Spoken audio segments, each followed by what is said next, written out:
traveled far enough, and it's time for a little break. Oh. So, we'll set out again when you're rested? No, I'll stay here. And then, this is where it ends. This is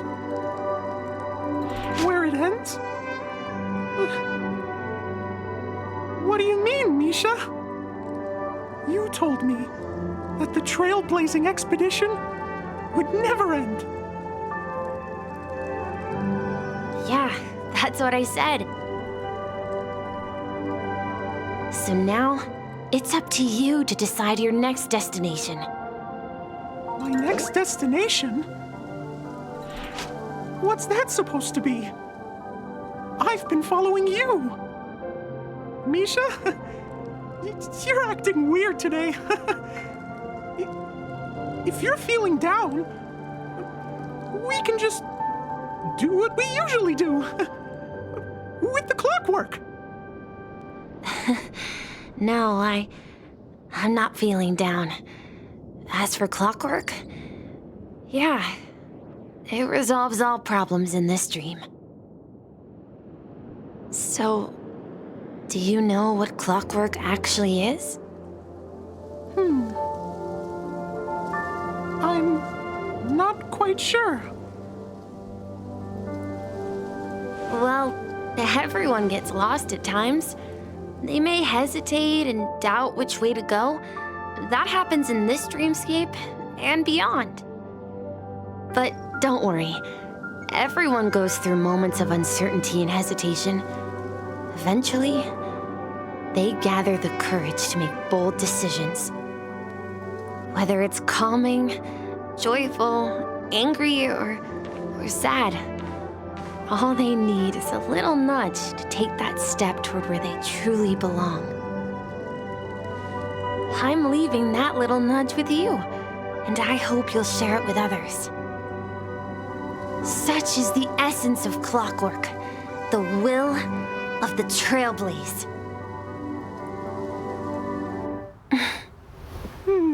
Clocky's hands spin around non-stop, indicating confusion, frustration, and weakness.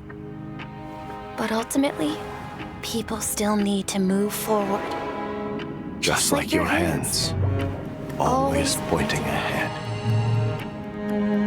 This is where my journey ends. From now on, it is your path to walk. Trailblazing means taking paths your predecessors forswore and venturing even further. The Penacony in Mikhail's dreams does not belong to order.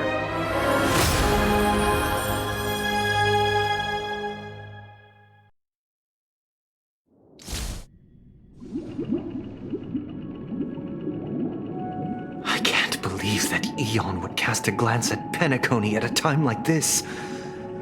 Is it because of the resonance from the legacy of the Trailblaze? Or perhaps the bond between you is so strong that it even impresses an Eon? Well, there might be another possibility. Perhaps they want to witness, on behalf of the fallen Eons, who will hold the future of Penacony. If that's the case, on behalf of the Dream Master of Penacony and the 107,336 members of the Oak family, I'm extending a formal invitation to all of you. I'm cordially inviting you all to the Penacony Grand Theater to participate in the upcoming Charmony Festival. And, of course, you won't be in the audience, but on center stage. Since the future of the Stellaron, Penacony, and even the entire cosmos is at stake, let's draw a conclusion there, in all fairness. If you truly believe in Akavili's path, then show me their courage and determination.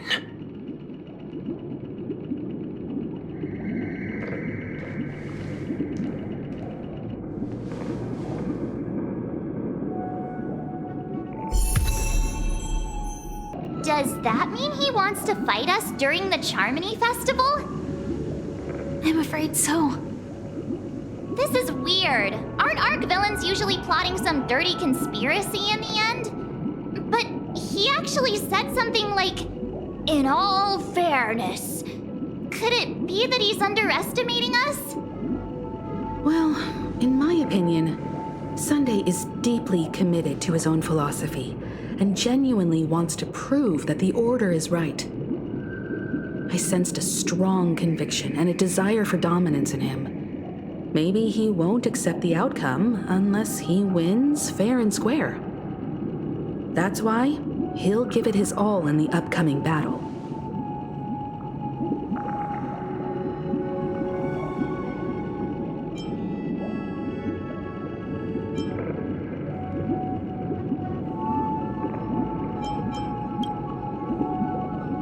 Yeah, you're right.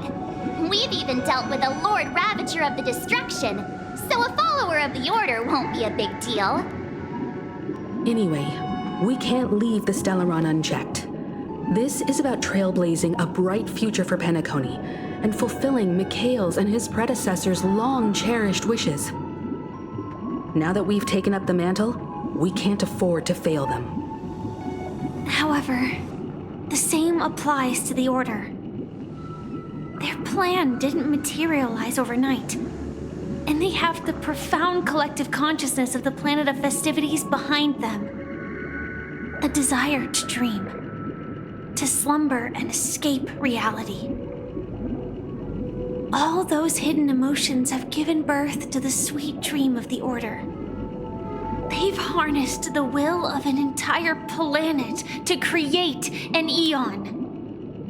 This confrontation is far more complicated than a simple power struggle. To secure Penacony's future, fighting on the stage alone is not enough. What do you mean? Are you not coming with us?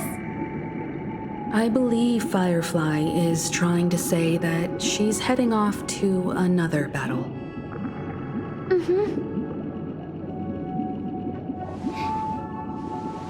Before I left, the Destiny Slave told me that this journey would bring unforgettable rewards. Even though the script he gave me only had a few lines, I couldn't ignore them. Because one of the lines said, "I'll experience death 3 times in the land of the dreams." 3 times? This can't be serious, right? The first time was a painful death when I was stabbed by the Blade of Dormancy, which led to all subsequent events. The script will always come true, but in a way that will only be revealed when that page is turned. So now I've understood the meaning of my second death. And I am prepared to face it. If all goes well, my efforts will provide crucial support for you. Only by achieving victory in this battle can we secure a future for Penacony. And only then, my third and final death won't come true in the most terrible form.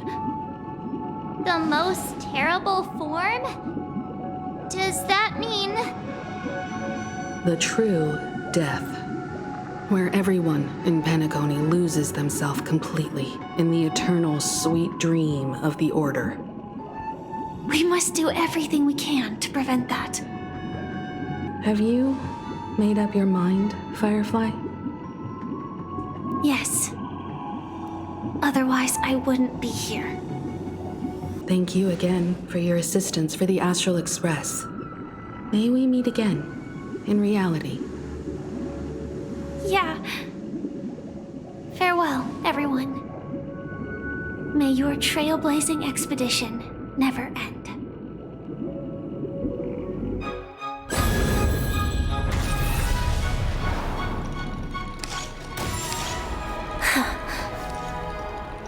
I dreamed of a scorched earth. Everyone, are you ready? A new shoot sprouted from the earth. It bloomed in the morning sun and whispered to me. Like fireflies to a flame, life begets death. May we meet again in reality.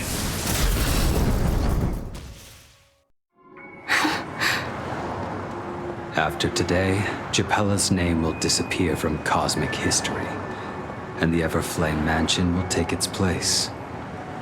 In the not-too-distant future, you'll receive an invitation.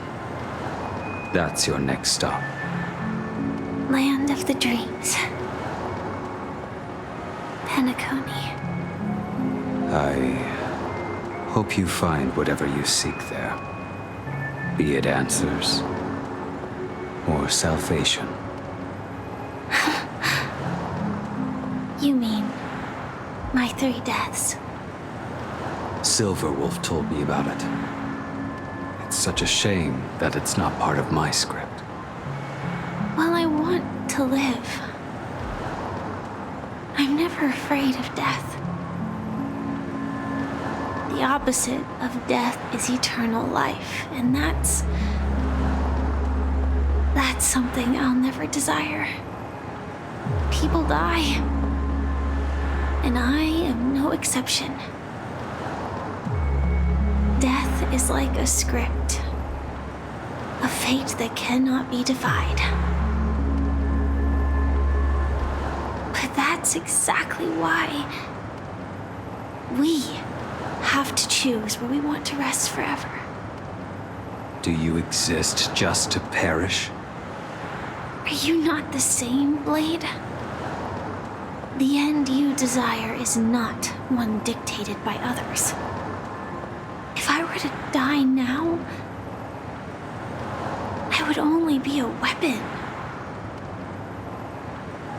I believe I should die as a human. Though its definition escapes me, isn't this the answer that ordinary people look for their whole lives? A name that can be carved onto their tombstone. The tombstone that belongs to me once bore the inscription, Glamoth's Iron Cavalry.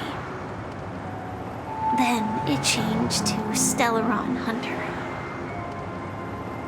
But one day, it will bear the name Firefly. And all the brilliance she showed at the end of her life.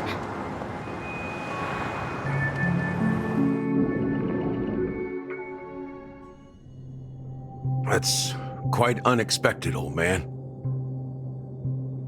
Who would have thought your crazy plan would actually work? Do all you nameless fools just act on a whim? I can sense that this false sweet dream is coming to an end. The Nameless may be young, but they had the ability to achieve this goal. Just like you did in your time. It's a shame you won't be able to see it firsthand. Maybe I won't either. Once something fictional is seen through, it ceases to exist. Yeah, not just those Nameless. Even Mr. Wings is just like you. Stubborn, won't listen or give up, no matter what. Well, fate is unpredictable, I guess. If we weren't bound by those cursed paths, maybe we could have had some good talks. But in the end, we managed to do it. And now we can find solace. Remember how those idiots cursed us? They said, "Go to hell, you worthless traitors." Well, I don't know if they really meant it, but if longing for freedom means going to hell, then I'll be joining you soon, you fool. Let's get together and have supper again in hell. Oh, I almost forgot. There's one more thing. Here's to you. A glass of hello and goodbye, Trailblazer. To the imperfect tomorrow. It's warm here, isn't it? You're lucky to have found shelter from the rain. Let alone fresh berries in this desolate place. I was just following the scent of life. It's particularly strong in a place like this. It's a shame these berries don't have much flavor. Seriously? In case you didn't know, this fruit is pretty juicy. The only downside is that when you chew it, it becomes extremely spicy.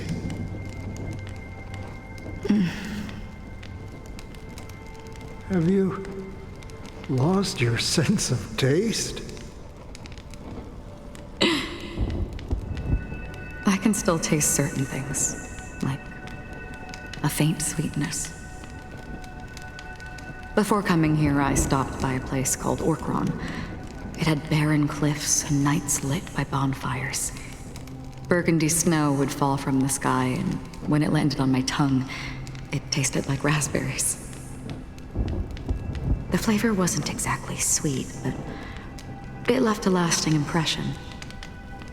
When I think back on my past, I realize that what's tying everything together isn't the big events, but rather these small yet unforgettable moments. Don't worry about it. Losing oneself is a reality that every self-annihilator must face. At least I haven't completely lost my senses and memories yet. Well, congratulations on adding another footnote to your journey. By the way, are you always alone? No, I had a companion in Orcon. She's a short, nameless girl who aspired to explore IX. She always said she'd walk a path deeper and farther than Akavili's. Quite an ambition for such a small girl. So, what happened? She became stagnant water. Well, my condolences. Condolences. I don't need them. The girl left with a smile. She never regretted her choice and most definitely wanted me to say goodbye with a smile. So, that's what I did. That's proof that you're grieving for her. Or perhaps I'm just afraid. Afraid? I rarely sense that emotion from you. What do you fear? I'm afraid I'll forget the 30 days I spent with her, just like all the other days in my life. Most of them have already washed away with the rain, disappearing into an unseen realm. I fear that those vivid red memories will fade away too. There isn't much color left, and besides this faint, warm red, there's almost nothing. Hard to imagine. A ranger accustomed to bloodshed, destruction, and chaos finding warmth in the red color.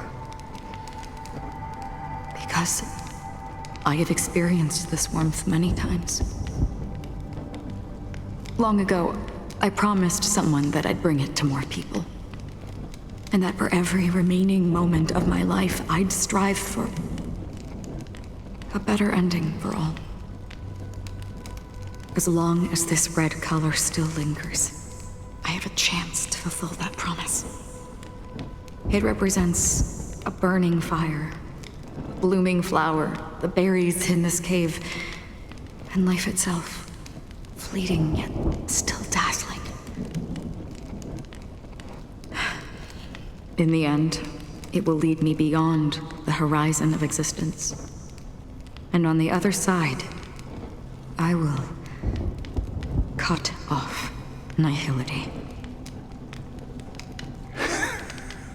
The one blessed by the sleeping and shapeless is considering how to kill them. That's truly pure nihility. But you're right about one thing.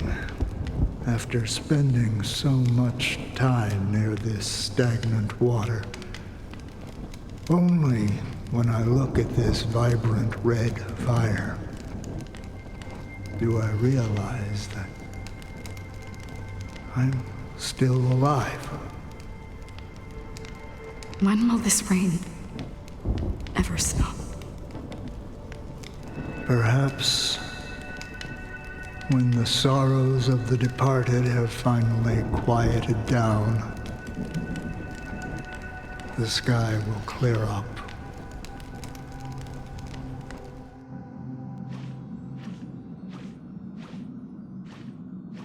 Have you heard of a planet named Biari Scamandros, Don Hung? It's one of the Paradise Kingdoms under the influence of the Harmony. A sought-after wonderland for the inhabitants of the Dardanu major and minor systems. Half an Amber era ago, the family held an unprecedented festival there.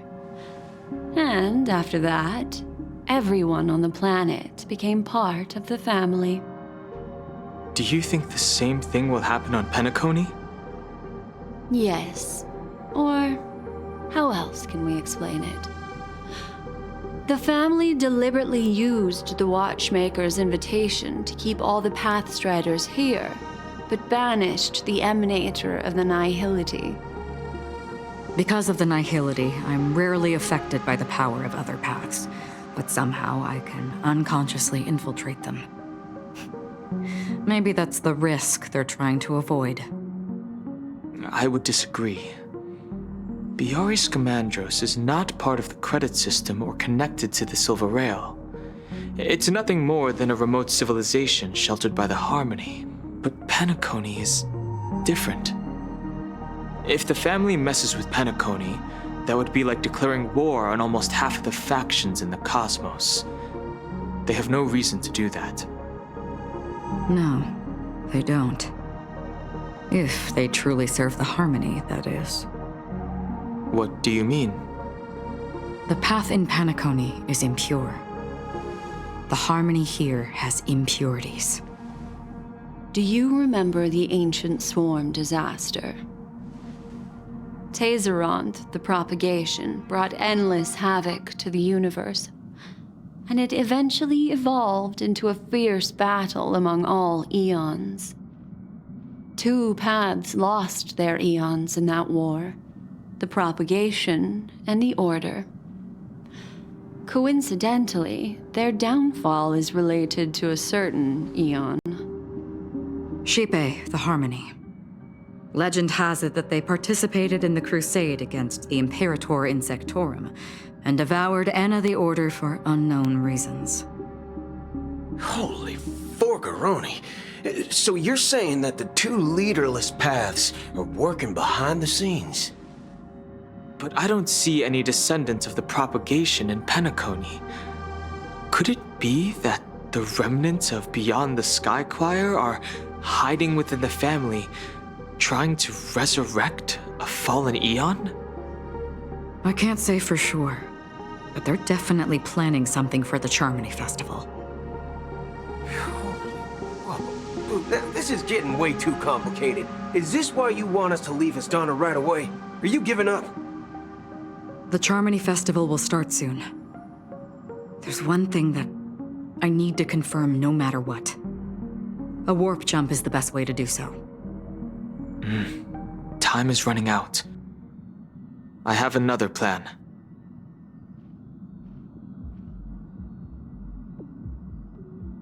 Hold on. Are you thinking of using the Jade Abacus of Allying Oath? Exactly. The assistance from the Lawfu Cloud Knights would be enough. Think it over carefully. You can only use that once in your lifetime. I have considered it thoroughly. My companions are... They're also once-in-a-lifetime treasures.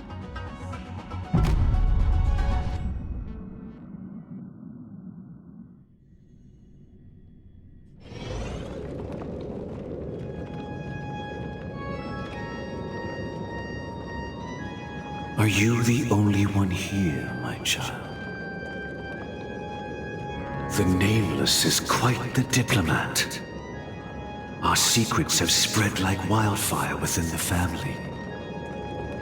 And IPC starships are gathering towards Astana.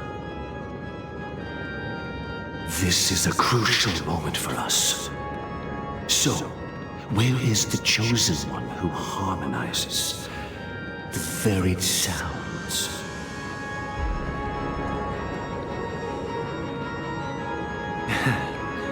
What do you mean, Master? I'm right here in front of you, aren't I? You know, she was supposed to be the star of the Charmony Festival in our plan. But the plan has changed. As her brother, I know she doesn't want to sing for the Order, so I'll take her place. You've always been wise beyond your years. I'm sure you understand the consequences of your choice. If you consider this a betrayal, well, there can't be two suns in the sky. I'll step up and take down the other sun if necessary. Do you believe in karma? If karma exists, then everyone has their own karma. You have yours, and I have mine. And my karma has nothing to do with you, Mr. Gopherwood.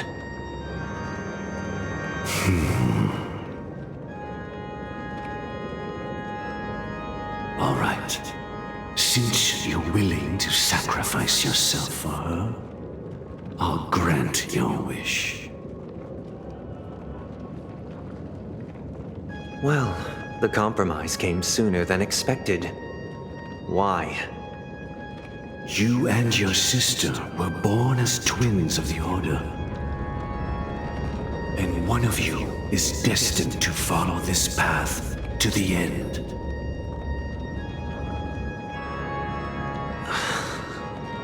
Is this part of your plan?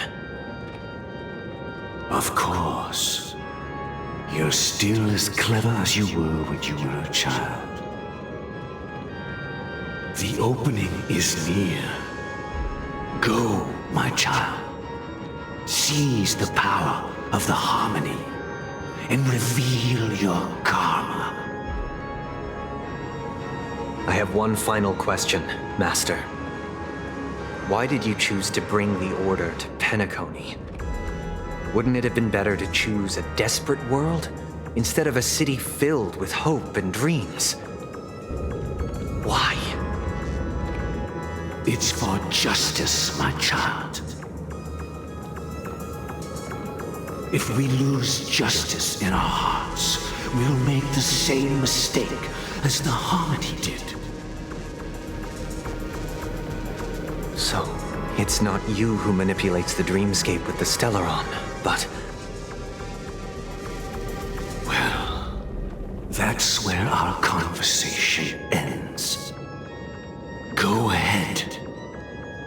The 107,336 souls of the Oak family have dreamed of this moment too many times.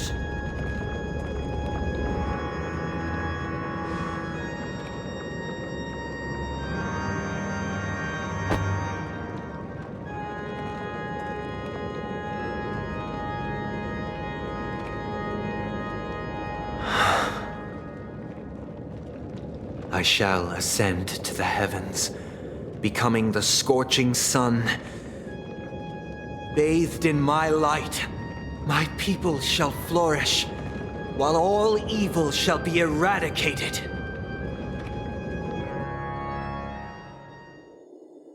This is the interior of the Penacony Grand Theater.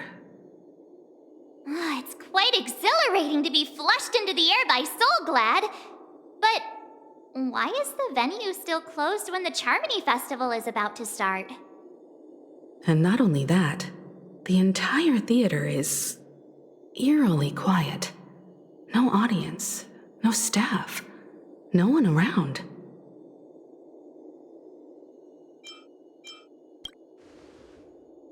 Even if we're late, a grand theater like this shouldn't be completely empty. Let's explore around. Be careful, everyone.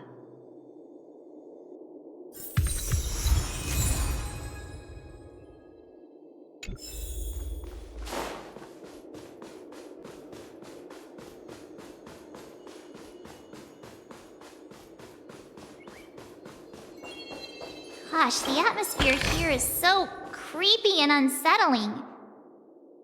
Even if there's no audience yet, there should be some staff around. Why is it so silent?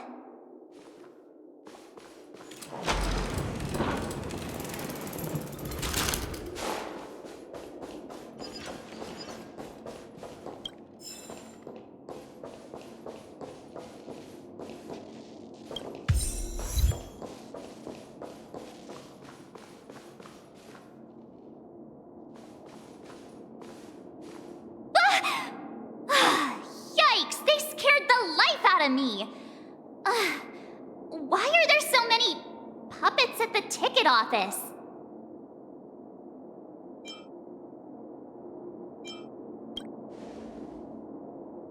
What? You're so annoying! Stop scaring me! Are these puppets part of the stage setup? Even so, it's so eerie that the entire front hall is empty.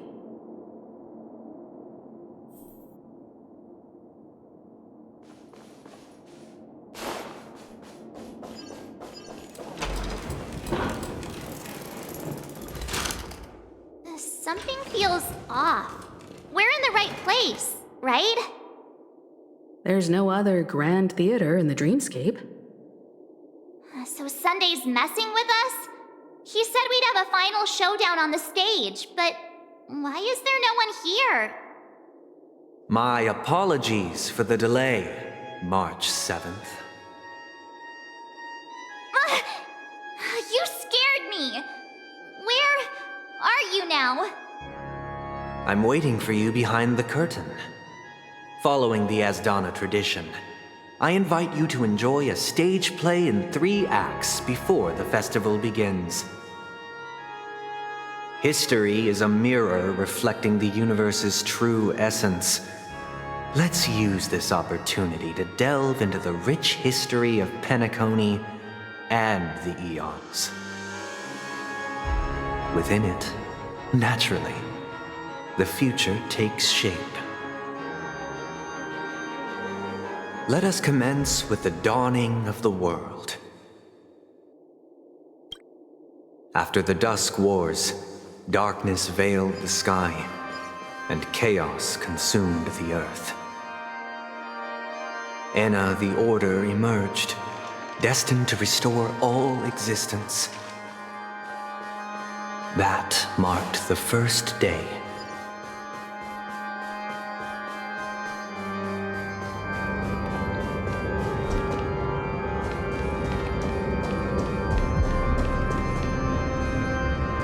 They gathered nebulae and forged them into picks, thus creating a grand lyre with black and white keys.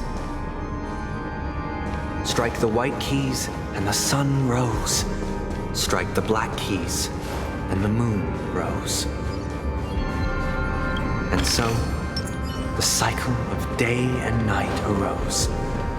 That marked the second day.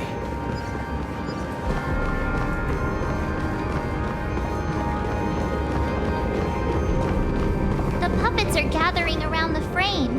Are they expecting us to enter it?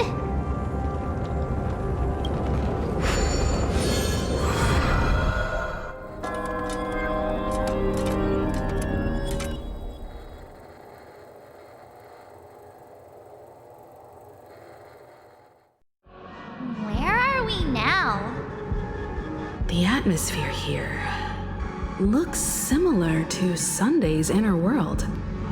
Perhaps this so-called stage play is created with his abilities. This act is named Ode to Prisoner. Given the atmosphere here, I believe it's about Penacony's past. I thought things were finally looking up as I managed to dodge prison during my recent trailblazing expeditions. But now it looks like I'll be back behind bars again.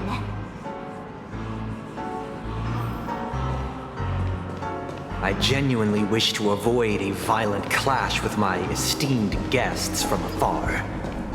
Therefore, I've arranged 3 acts before the situation becomes irreparable.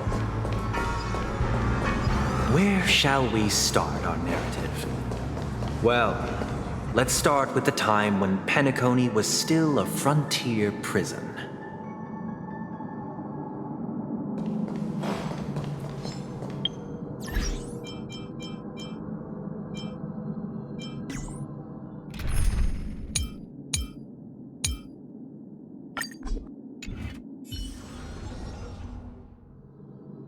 Stream forth, the gleam of old blades.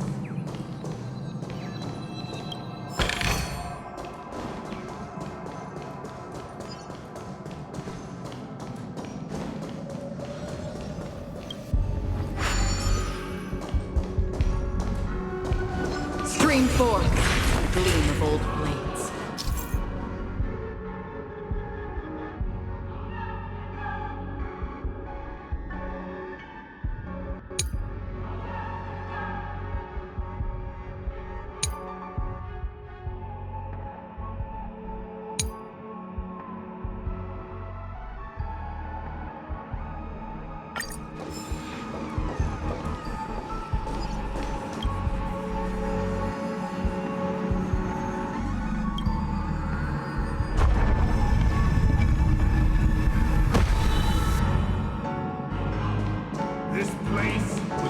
In 2147 AE, a prisoner named Hanun ignited a struggle for liberty and emerged triumphant. IPC referred to it as the War of the Frontier, while the Asdanians dubbed it the War of Independence.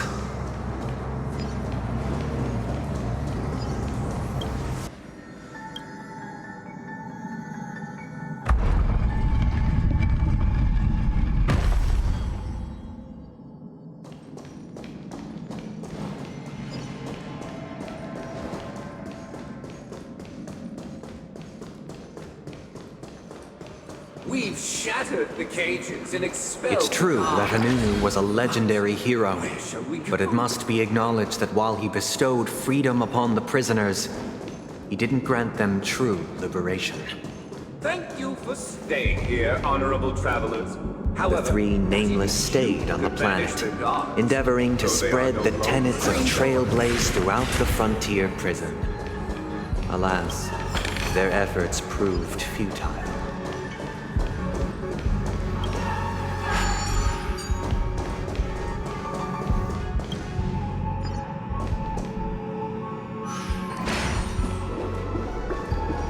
let's build another prison, not within the... Once again, Asdana was engulfed in war, this time the enemies originating from within.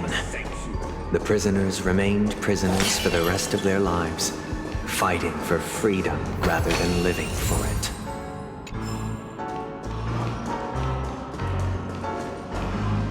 I hope you like this land of freedom on a scorched earth. As you can see, their sentences have long ended, and the IPC guards have long been expelled. Yet, these prisoners remain enslaved, not by external forces, but by the confines of their own minds. Freedom permeates every corner, except fragile souls.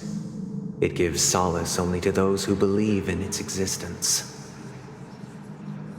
Prisoners, this is my order.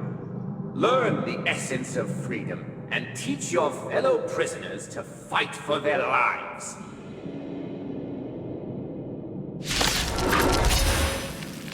Hey! Why don't we we have to fight while enjoying the show. For I desire not only your enjoyment, but also your assistance in its completion. Survive or be destroyed. There is no other choice. Net markers activated. Time for a good old counterattack. I weep for the departed. It too shall fall Converge and awaken. on the still waters of oblivion.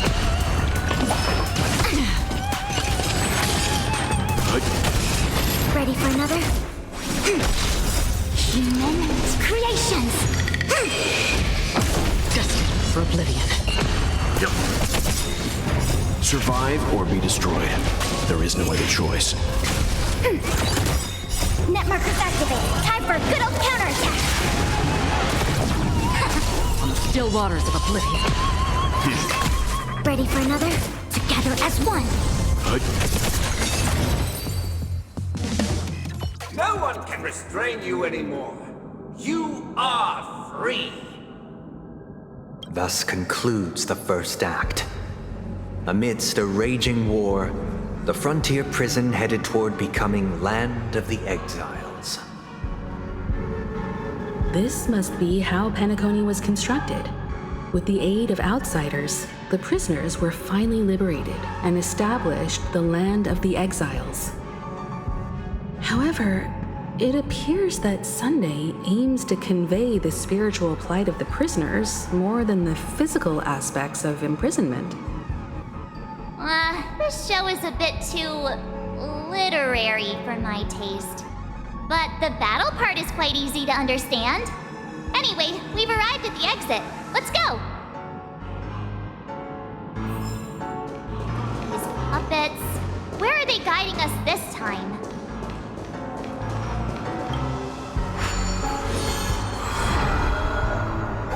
They transmuted streams of stars into inked nibs, creating symbols to be pronounced and counted. They molded stardust into flowing rivers, assigning the righteous upstream and the unjust downstream. Thus, all things were marked, and the world learned to discern between good and evil. That marked the third and fourth days.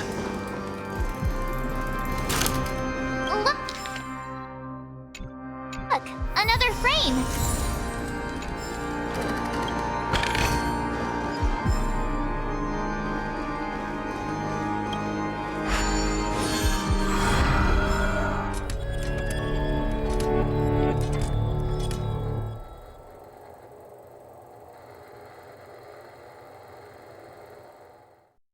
Ode to Fool.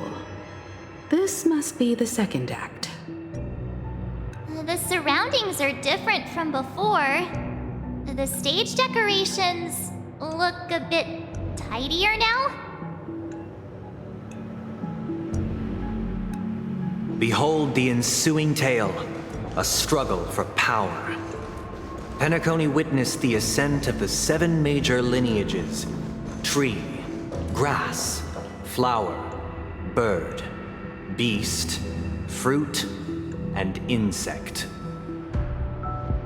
Peace never truly graced Land of the Exiles. The history in this era is rich and intricate, so please allow me to present it in allegorical form.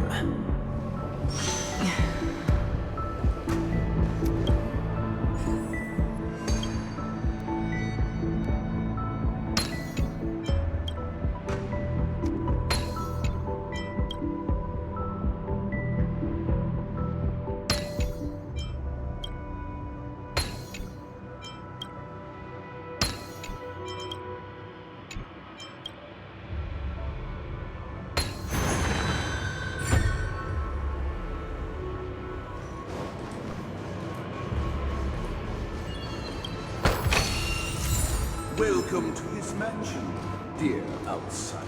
Land of the Exiles was in disarray, besieged by both internal and external perils. Though the 7 major lineages appeared united on the surface, each harbored their own ambitions, leading to ceaseless conflict.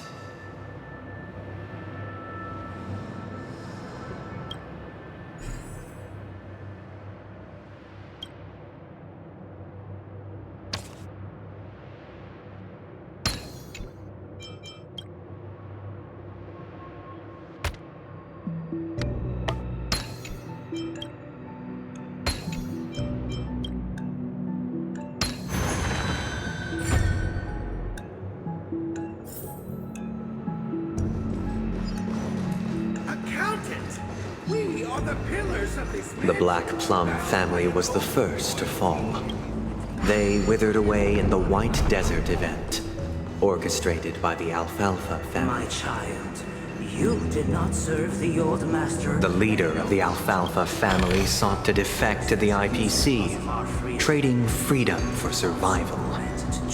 However, his eldest son slew him in the name of righteousness and ascended as the new family head.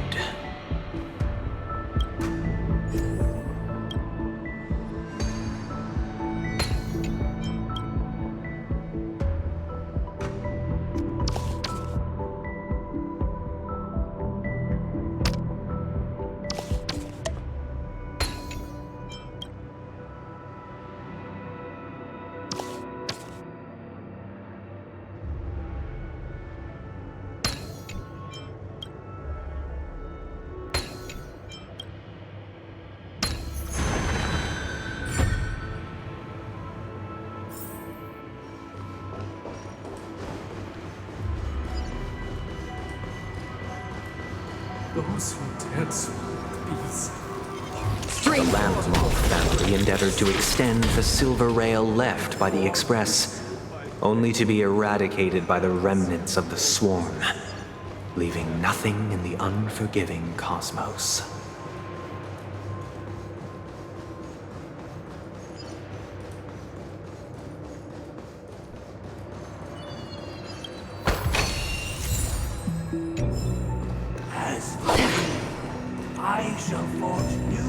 Only when Gopher Wood led the family to Land of the Exiles and earned recognition from all 5 major lineages did Penacony earn its new name, the Land of the Dreams. Dear outsider, I beseech your aid in purging this mansion of the poison spread by the lurking instigators. You want us to help you? What do you need? I wish they could regain their reason and cast away the shackles of hypocrisy. This is the second act.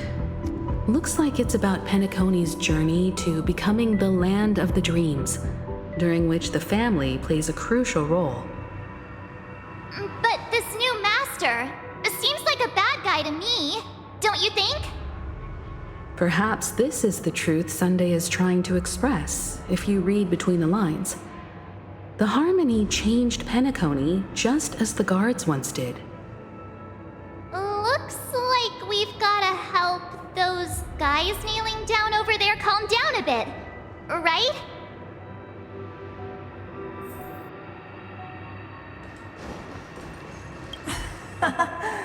In the absence of my master, I am free.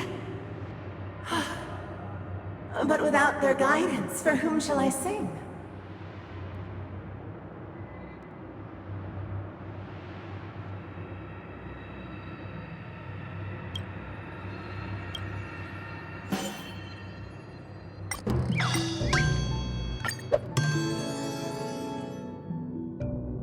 I shall sing for my new master, just as their noble voice once resonated throughout the cosmos.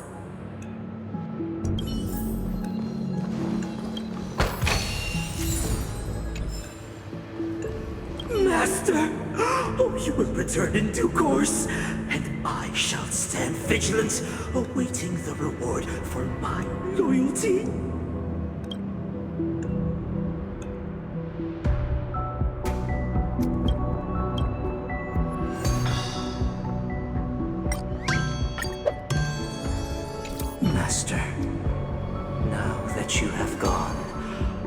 shall wait no longer for my reward. I shall seize what is rightfully mine.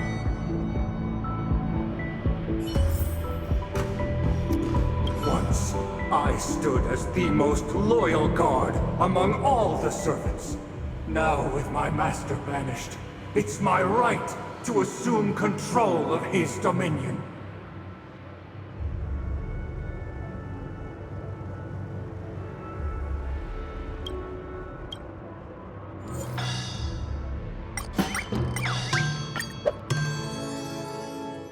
My former master has long departed. But why do I still fear the remnants of his creation?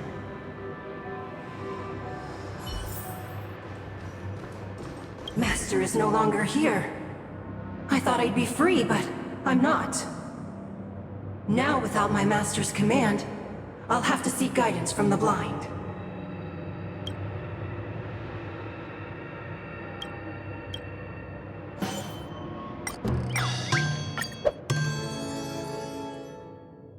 Master is no longer here. I must seek a new master and serve them faithfully. Either I shall be my own master, or I shall return to my former master. I shall not submit to a new master under any circumstances.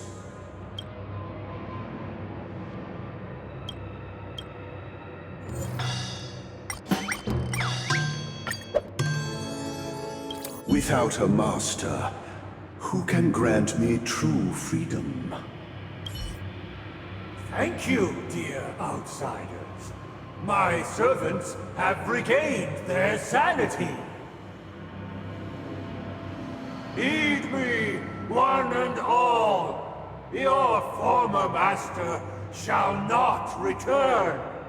It is through righteousness and unwavering support for one another that we shall attain true perfection.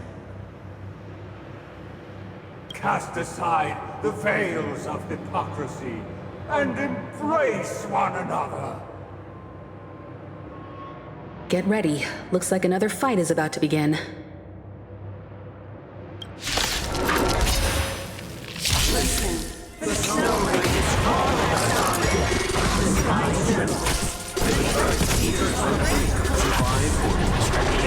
So the first one sprout in the rising sun. Creations! Still waters of oblivion.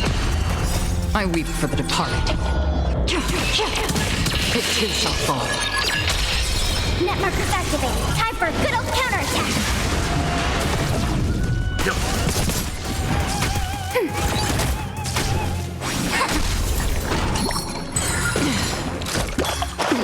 Destined for oblivion. Ready for another? On the still waters of oblivion. Stand down. Again. Net markers activated. Time for a good old counterattack! Together as one. Survive or be destroyed. There is no other choice. I weep for the departed. It too shall fall. Alas, they remain but slaves till the very end, with the illusion of freedom. Thus concludes the second act. Amidst an illusory harmony, Land of the Exiles charted its course toward becoming the planet of festivities.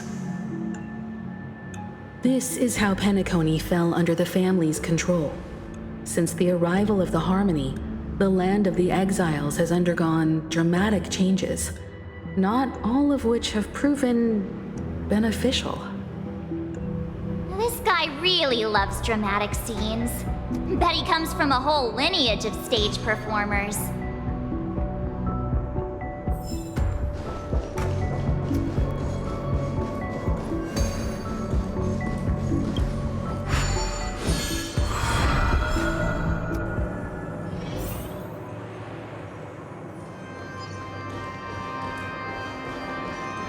They used the planetary rings to establish the law, forging a code of conduct among the masses.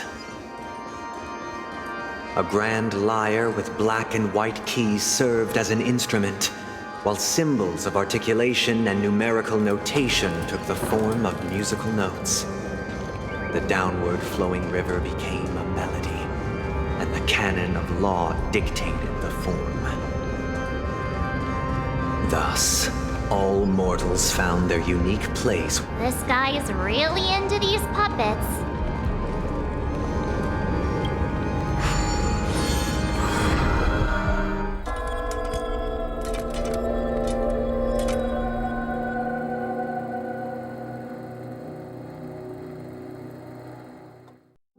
Oh, I get it now. The last scene is all about singing the praises of the Order. And the atmosphere here is completely different from the previous two scenes. This is the concluding act of this play. I have showcased the past and present of Penacony, hoping that my desire for change resonates within you. And now, I shall reveal its future to you.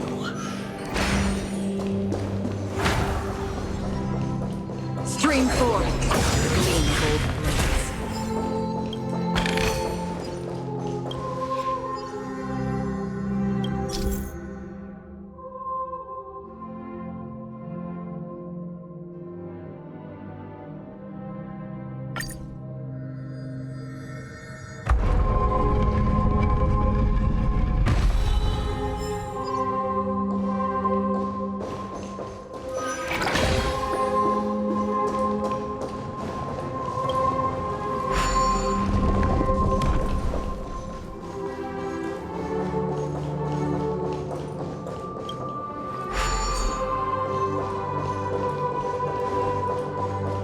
Without a king, who shall bear responsibility for the people? If the people lack force, we will make choices on their behalf and bear the responsibility. Without a king, who shall protect the weak and stand against the mighty? We shall support one another. Stream 4. Gleam of old And blades. standing against the mighty.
Everything followed its natural course, and so it shall continue, even after the king's departure.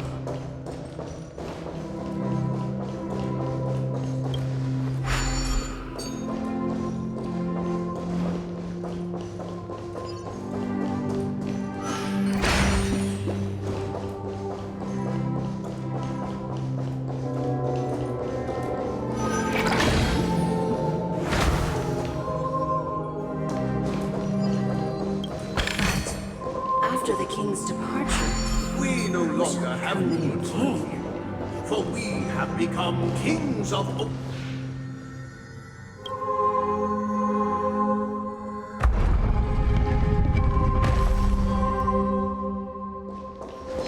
Stream forth, gleam golden blades.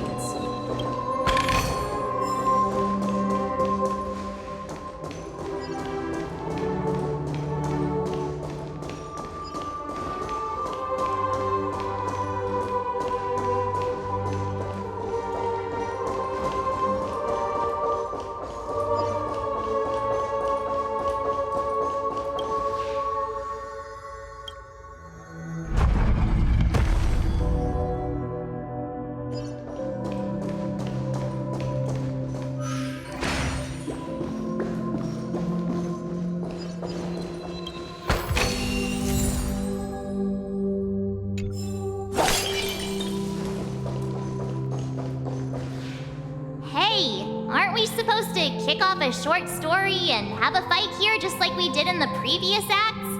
Why aren't any of these puppets saying anything?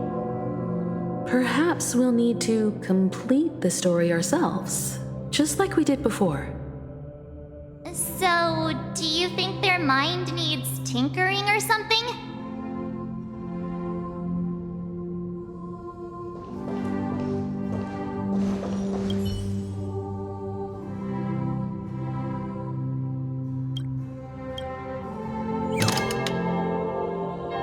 Farewell, former king. We no longer have need for a king, for we have become kings of all things. How did it go? You can't change them? What does that mean? My apologies for my negligence. I forgot to inform you that the final part was scripted long ago. Let our previous king recount it to you. Now it is time for the final rite. Prepare for battle. Looks like we'll have to fight again. Descending from the infinite sky of staircase, I traverse towards the future with measured steps. No need to remember me, or seek my existence. When the contours of my mind shall intersect with I weep for the departed. It too shall fall. No matter. Human creations. Together as one. Destined for oblivion. Stand down. Survive or be destroyed. There is no other choice. Ready for another? Net markers activated. Time for a good old counterattack. On the still waters of oblivion.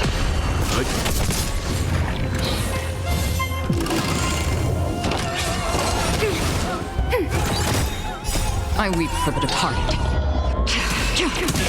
It too shall fall. Destined for oblivion. In the hushed expanse of a nocturnal reverie, I leave faint traces behind. No need to remember me, or to recall the essence of dreams. What is mine shall wane, while you shall transcend its delicate nature. This is the final scene. It's much more straightforward. He wants to expel the harmony and establish an empire based on the order. Let's go. Once this stage play concludes, it'll be time for the main event, the Charmony Festival.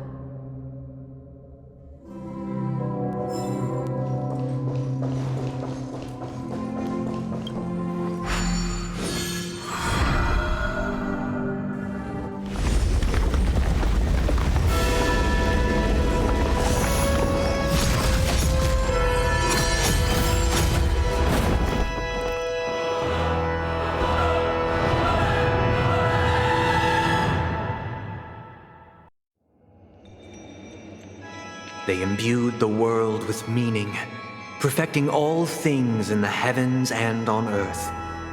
Then, They rested from the labors of creation. Yet, all beings cried out to Enna. Under the banner of the Order, you have defined all things in the cosmos. But this made us realize that we are but puppets in your hands. Thus, on that day, all beings united and cast the Eon into the abyss of oblivion. This Grand Theater looks totally different. Is this the power of the Order? Everyone, get ready. This could be a tough battle.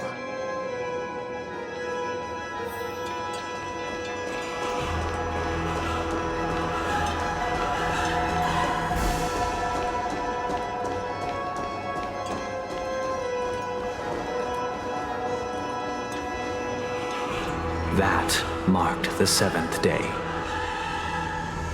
Cheers and chants reverberated in unison.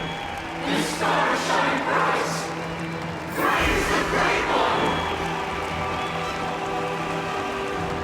The Order is dead. The Order is dead. The Order is dead.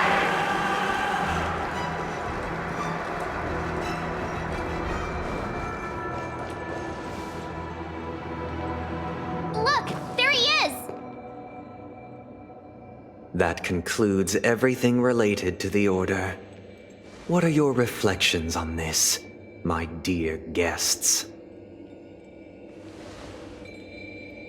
Nevertheless, this is but a trivial blip in the annals of galactic history.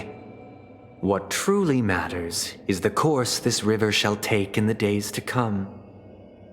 You've arrived at the perfect moment.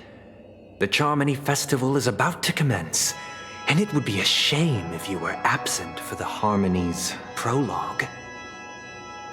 Allow me to extend my warmest welcome once more. Welcome to Penacony Theater, the very core of the Sweet Dream, the abode of the Stellaron, the grand stage of the Charmony Festival, and the very place where the future of Penacony shall be determined through conflict.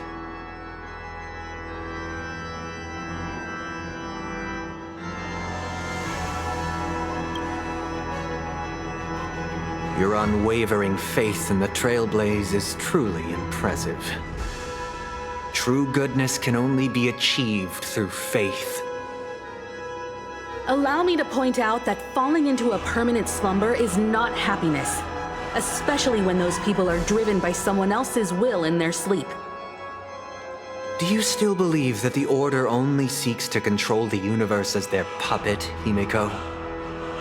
No matter how perfect your vision of paradise may be, a cage remains a cage. People will never achieve true happiness in a world like that. They would just be toys for the Eon. It seems you have misunderstood my intentions. Allow me to clarify. My desire is not to resurrect a fallen Eon, or become one myself. My sole objective is to create a paradise free from Eons, where the Order ensures the dignity and happiness of all humanity. A paradise exclusive to us human beings. That's not the case. If people are to live with dignity, there must be nothing and no one above them. In your so-called paradise, you would be the one reigning supreme.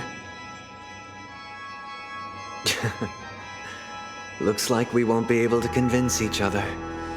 Now that our conflict has been destined, let's unveil our paths and reveal to the universe the true path. However, before the prelude to the future begins, please take a moment to ponder the questions I've posed. Is darkness equal to daylight? Are sinners equal to the righteous? If you are born weak, which god should you turn to for solace?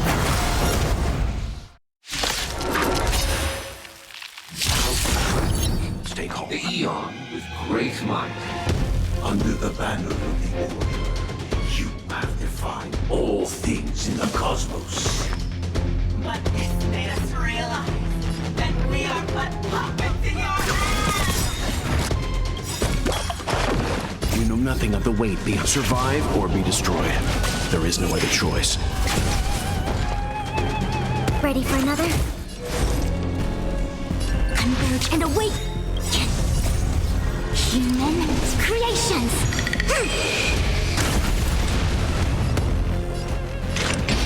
Destined for oblivion. I weep for the departed. It too shall fall. No matter. Time for some hardship. We have the upper hand. Enemy data secure. Net markers activated. Time for a good old counterattack. A quick divination. Free will, or was it fate?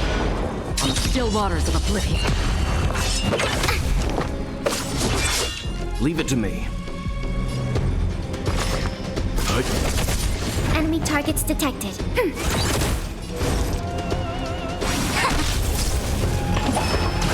Familiar.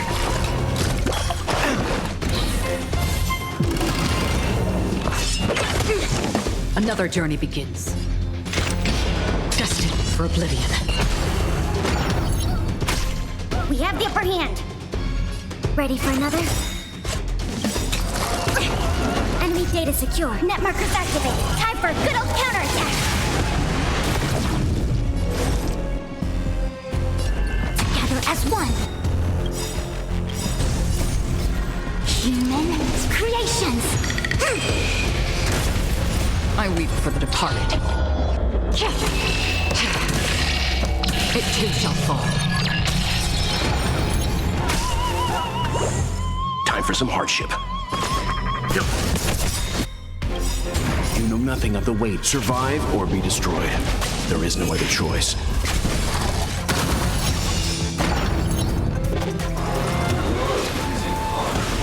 The stars shine. Again?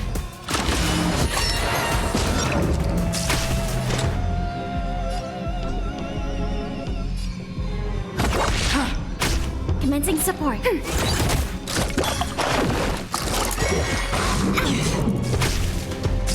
Let's begin.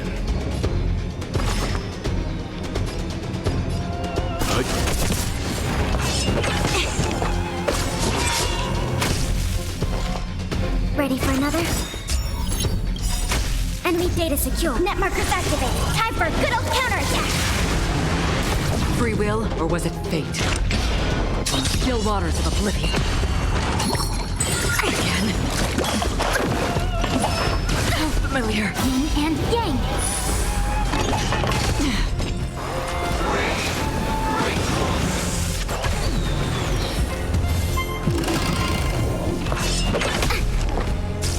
Leave it to me.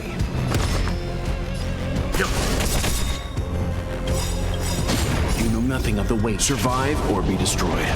There is no other choice. I weep for the departed. It too shall fall. We came together.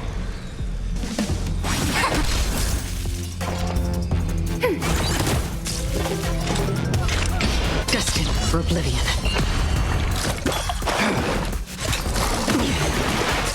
Let's begin. We came together. Ready for another? Enemy data secure. Net markers activated. Time for a good old counterattack.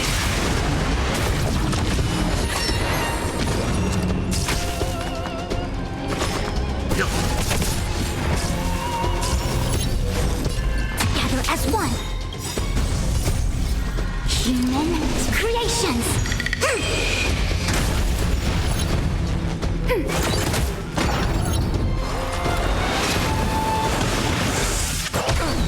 Yin and yang. Leave it to me. Stand down. Survive or be destroyed. There is no other choice.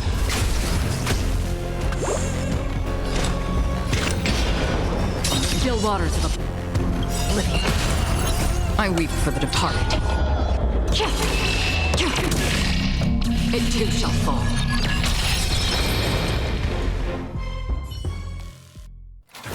I already know your decision. I now permit you to gaze into the sun. On these 107,336 stones, the almighty and powerful springs of harmony are at my disposal. The supreme tuner, harmonious choir, for meaningfulness.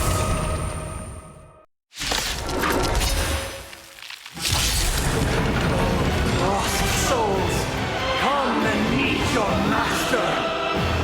The embodiment of the harmony? So the true purpose of the Charmony Festival is to usurp it?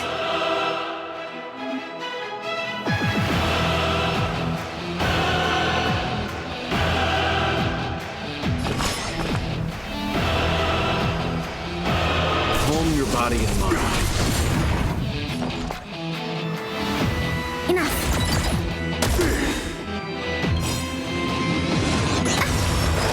Enemy data secure. Net markers activated. Time for good old counterattack.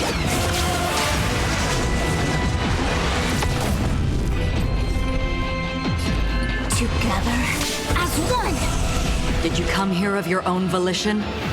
Or was it fate? Existence is fleeting as the dawn's dew, destined for oblivion. Disorderly noise! I weep for the departed.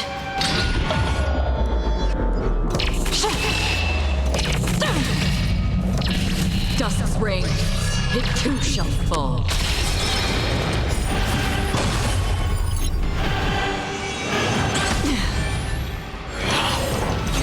Again?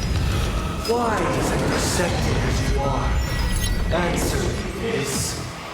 Why could the harmony and the order merge into one? I won't go easy on you. Disorderly noise! Commencing support. I'll contain them. Allow me to make a divination. Information. In accordance. Nobody resonating. The noise is fading.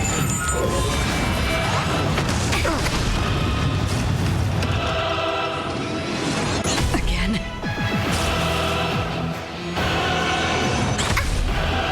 Another journey begins. On the still waters of oblivion, I guide the wandering soul. I'm feeling like there's another world in front of my eyes. It's the power of tuning. Don't let the song distract you.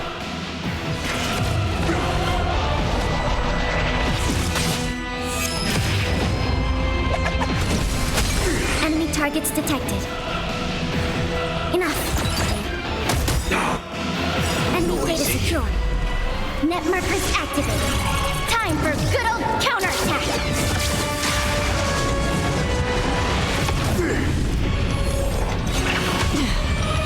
Sink into a dream.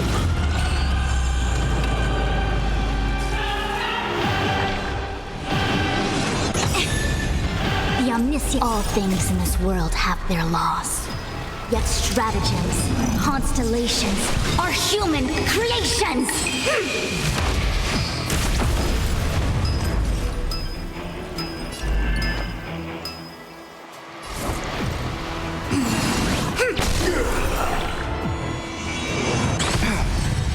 Did you come here of your own volition? Or was it fate? Existence is fleeting as the dawn's dew, destined for oblivion. Disorderly noise to me. I won't go easy on you.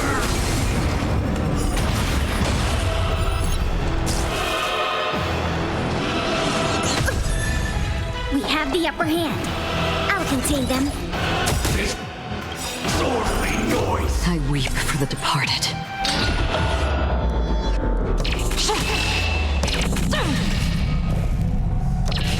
Dusk's reign, it too shall fall. The time has come. Creation will be reborn from the remains of the gods. Dan Heng?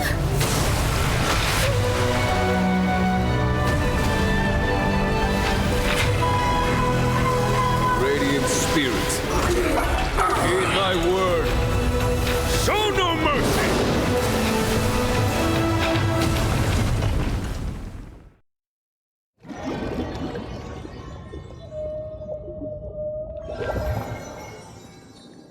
Wake up!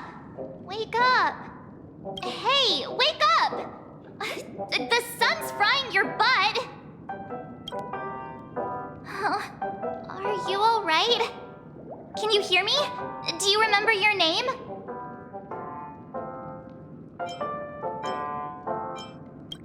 It does? Well, doesn't ring any bells to me. Looks like your mind's still in one piece. If you're able to remember such details. Well, that's reassuring.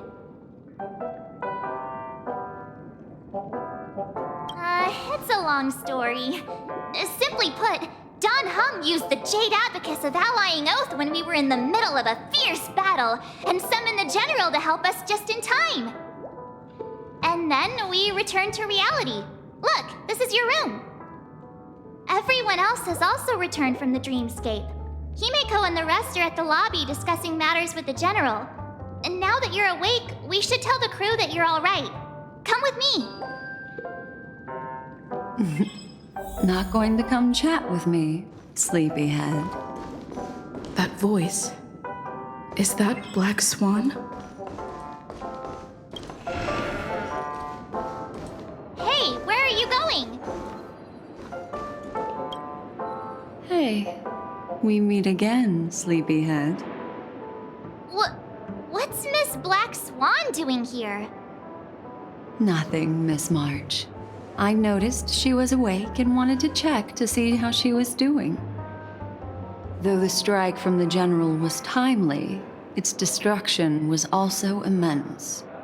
When emanators collide, ordinary people inevitably suffer. But, luckily for them, the dreamscape is my home turf.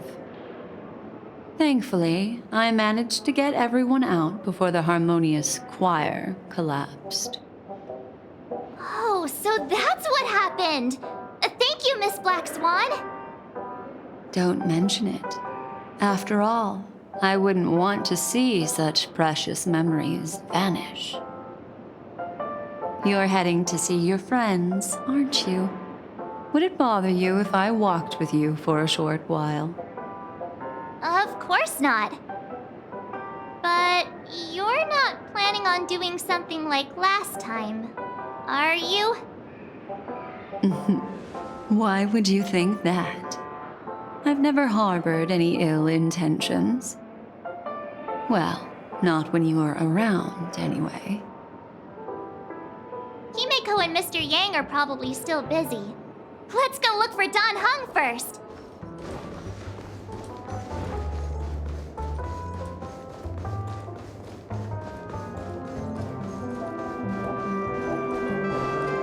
Look, he's still talking to that cowboy. You're awake. How do you feel? Well, fork me. You must be that Stellaron they were talking about.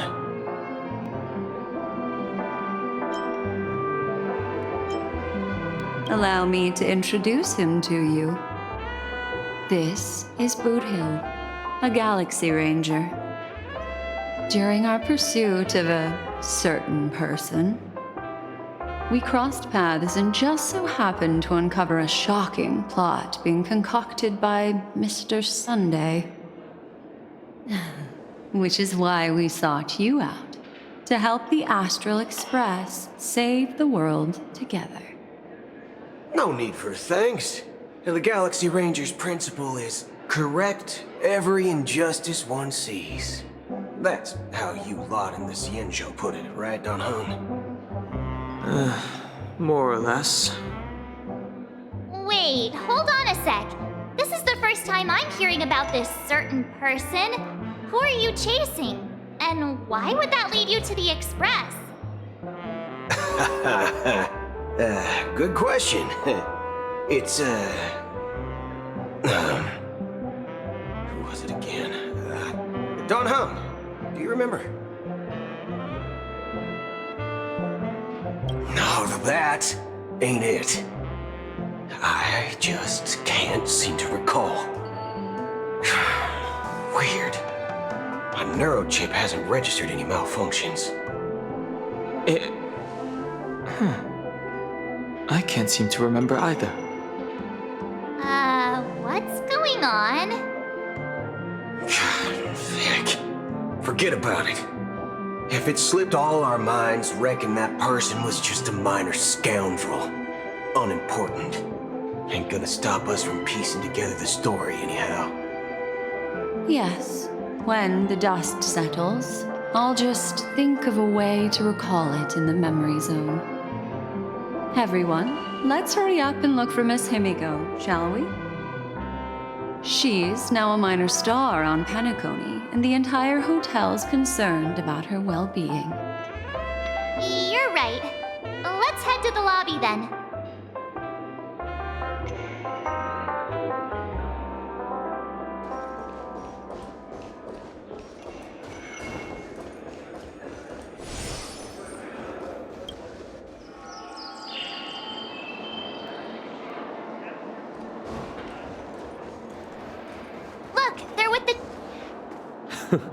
That's all right.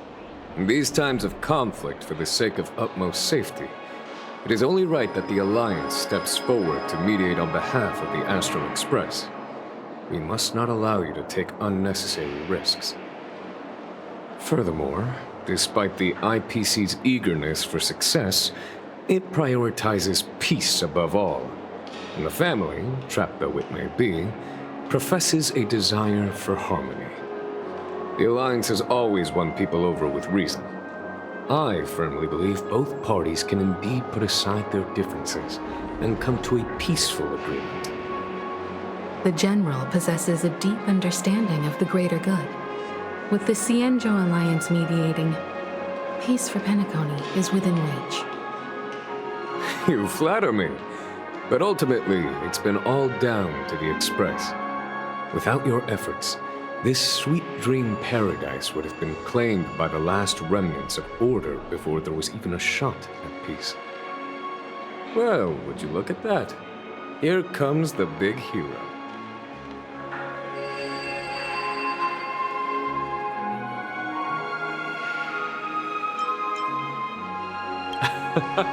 If it isn't the galactic baseballer, a hero with unparalleled insight. Are you okay? I heard you couldn't wake up. Are you feeling unwell? Don't worry, Mr. Yang. There's nothing wrong with her. She practically burned through a lifetime's worth of jokes on the way here. What about you, Mr. Yang? I heard that even Miss Robin wasn't spared. And that guy locked you both up. It's a long story. But at least Mr. Sunday took it easy on us. He used an ability called tuning to connect our consciousnesses with his. In other words, he imprisoned us within his consciousness. Thanks to General Jing Yuan's destruction of the Harmonious Choir, we were able to escape. He used that tuning on us too. Does that mean that we were almost imprisoned as well? I can confidently say now, he was truly after a fair fight with us. Had he wanted, he could have easily taken us down, without so much as lifting a finger. Speaking of the Oak family head, where is he now? It's complicated, but in a nutshell, he's now the former Oak family head. The IPC has named him the key figure in the family's Penacony split. citing a threat to cosmic peace. He must represent the family and answer for the unrest caused. His trial is set to take place at Pier Point. The family quickly labeled him and the remnants of the Order as enemies, declaring the turmoil an internal rebellion. This move effectively barred the IPC from intervening in family affairs on both moral and rational grounds. Everyone really has their own agenda, after all. Then, what's going to happen to Miss Robin? She and Sunday won't be able to deny their involvement in the Charmony Festival. They're siblings, after all. Why the sigh, General? I can only say that this incident is an unexpected mess for the girl. The Alliance will try to persuade the family to consider this matter carefully during mediation. It's time, everyone. The IPC's key members and I have agreed to consult one another before the upcoming negotiation. Do any of you wish to sit in? Given the General's invitation and the matter's significance to the universe, the crew will naturally accept. However, if the IPC has any reservations... Why, of course you're welcome. They've mentioned that your team is a trusted ally of the IPC in Penacony, so there's no reason not to welcome you. Besides, if there can be reliable observers from the Astral Express present, discussions will go more smoothly. So, what do you all think? Well then, we shall oblige. I'm kind of allergic to those types of situations. I think I'll just head back to my room and start packing. Not to worry. Himiko and I will take care of things. I'm afraid I'll also have to return to the Express first. The conductor is worried about us. It's best I go and explain the situation. Thank you. What about you, Will you join Welt and me? Or have you got other plans?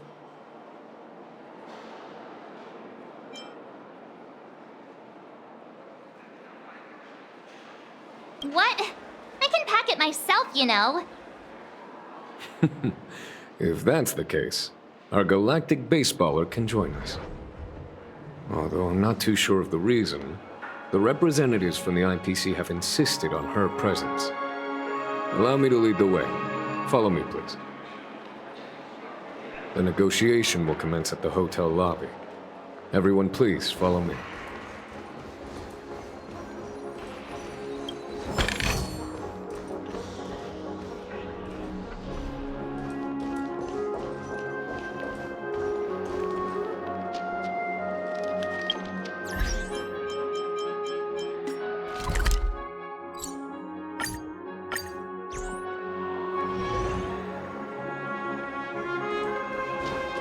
Mr. Aventurine and Miss Topaz are here too. Oh, and who is that over there? The Intelligentsia Guild's Dr. Ratio. This assembly is quite something.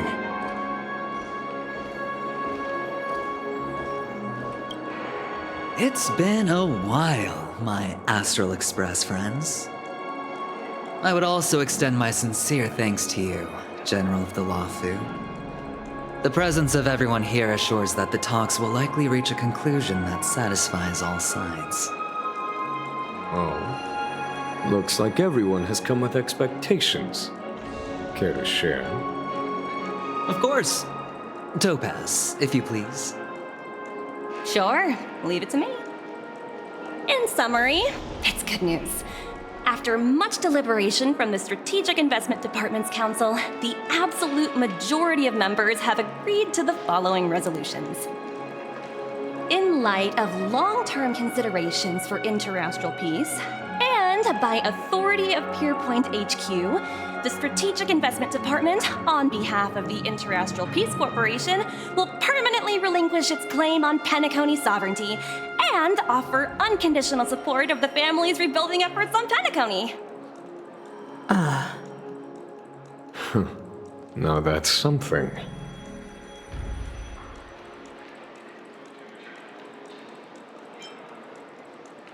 To be honest, it does nothing to benefit the IPC.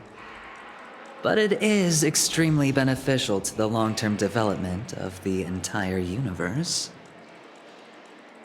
Has the IPC finished sharing all its thoughts? Then it's our turn. The Guild, much like the Genius Society, has taken a keen interest in the recent calamity in Penacony. Ultimately, both parties have agreed to a comprehensive collaboration, offering technical support for the reconstruction of Penacony. The floor is yours for the finer points, Mr. Screwlum. Enlighten us, please. Organic life's unrelenting search to understand the realm of inner spirituality is something I both admire and envy. Inorganic life has no mechanism to evoke dreams. But when my mechanical impulses are activated, my inspiration circuits will start to operate, and I will enter a state defined as imagination. Every time, within the realm of imagination, there emerges a fire from the shadows. It is warm, bright. I frequently ponder this flame might represent the essence of intelligence, a cluster of inspiration ignited by high temperatures. The future direction of the universe may well lie within it. Alas, they are nothing but projections of my thought system to me. Desired, but unattainable. But after learning of Penacony's accomplishments, I have come to realize that the flame is not beyond my grasp. After deliberations with my partners, we have decided to defer the progress of the Simulated Universe project, and instead assist the Intelligentsia Guild as technological consultants in the research of the Dreamscape and Memory Zone, so that these assets may be better used to serve humanity. Not only that, we've also established contact with the Garden of Recollection through the IPC, and they've pledged their support for our research endeavors. I'm truly happy for the Dream Chasers on Penacony. The cosmos' brightest and, let's admit, dimmer intellects are now at their service.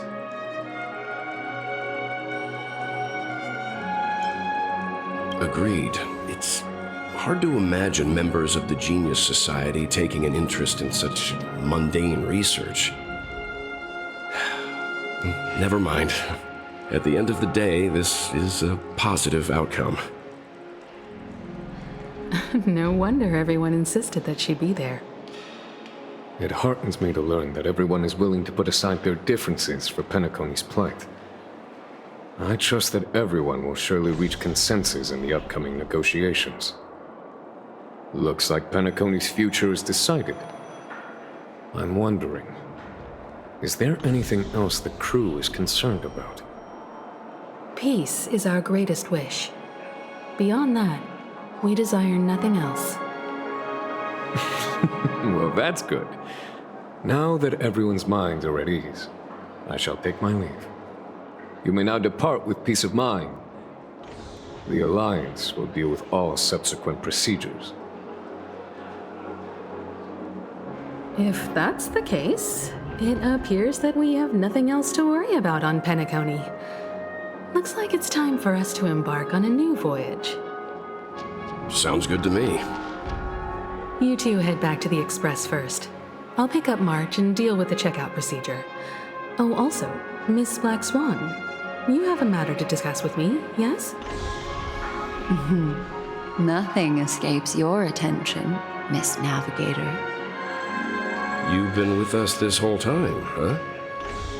In any case, she and I will be waiting for you and March on the Express. Let's go. Our time on Penacony has come to a fruitful end.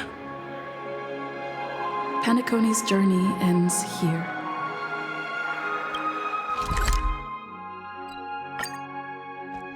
The navigation meeting is about to start. We're all waiting for you. When did the... Ahem! Looks like everyone's present. Let the navigation meeting commence then. This a meeting to decide our next stop? How we doing this? By show of hands. Hold your horses, cowboy. It's for those to decide. Allow me to explain. Mr. Boothill and Miss Black Swan submitted a request to temporarily travel with the Express for their own personal reasons. As you all may know, the Astral Express never declines any passenger whose heart yearns for the distant stars. Therefore, they will be traveling with us for a while until they reach their destinations. Whoa, the Express is going to be much livelier now. But, Miss Black Swan, you better not use your Memo Keeper abilities to pull any pranks. Understood, Miss March.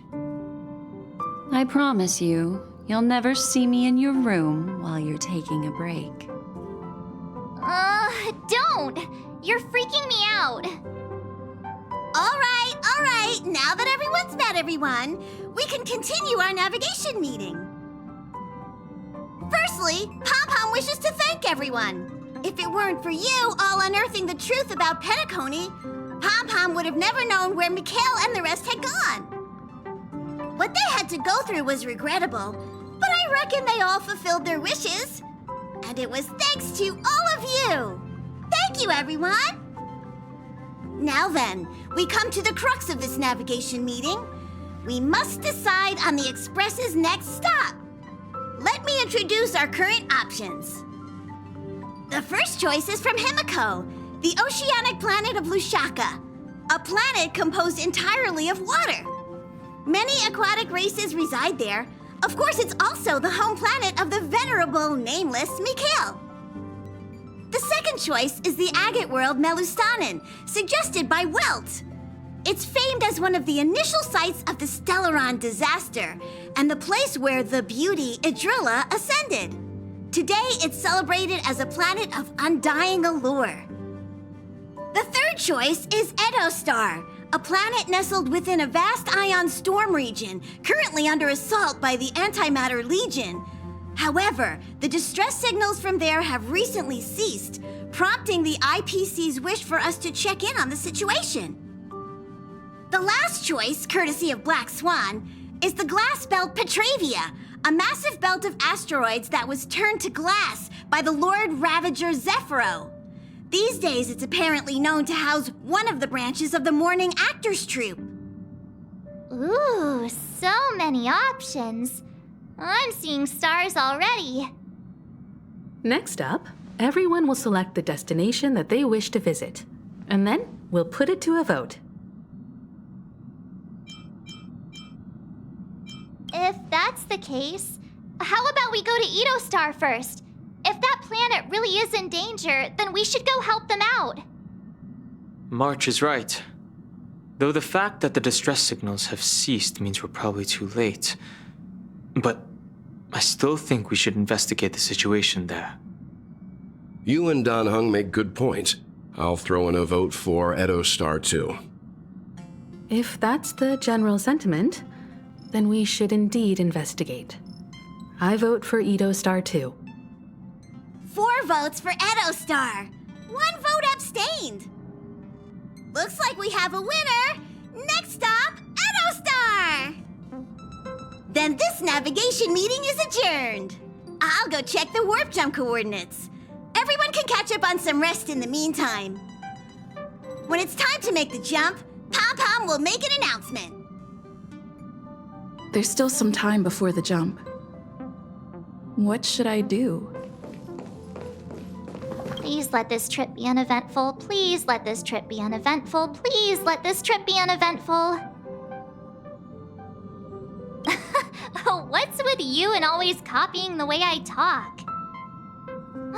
The last couple of trailblazing expeditions have been downright terrifying.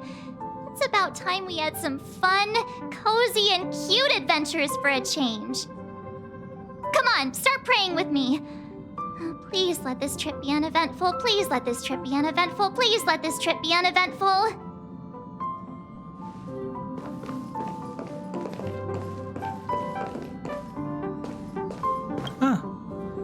For some reason, I'm suddenly stricken by the feeling that we haven't crossed paths in quite some time.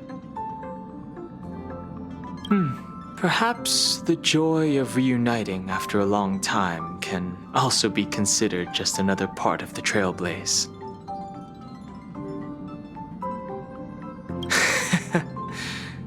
Got it. This Astral Express sure is comfy.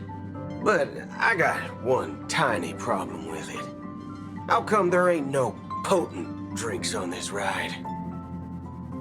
I can live without malt juice. At least stock something else. Like that white gem. Common as dirt and not too pricey.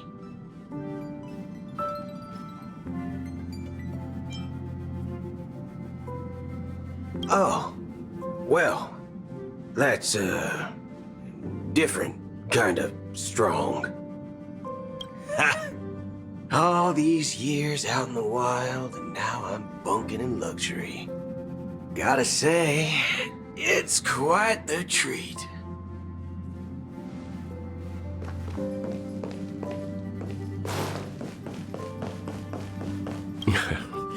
You're fast becoming an excellent trailblazer. It's an honor to be able to watch you grow. Don't downplay your achievements. Everyone has witnessed your growth. I've known many warriors in my time, and only a few achieve the kind of growth you have. Back home, where I'm from, you'd be rated at least an S tier. It's not been easy for you these past few days. You've earned some downtime. I'm looking forward to seeing how you'll perform on our next journey. Come to think of it, this trip to Penacony was the first time we trailblazed together, wasn't it? Don't worry. We'll have plenty of time to spend together on the Express, so there'll definitely be more chances for adventures like this. Turn in early today. You've really been pushing yourself hard recently. If you don't take this chance to recharge, it could lead to long-term problems. It seems fine when you're young, but it's a different story as you age.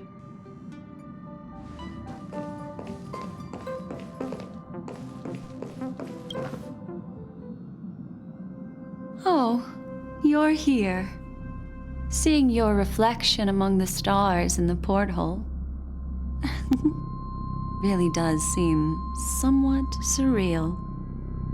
How about it? This journey of beautiful dreams. Was it to your liking?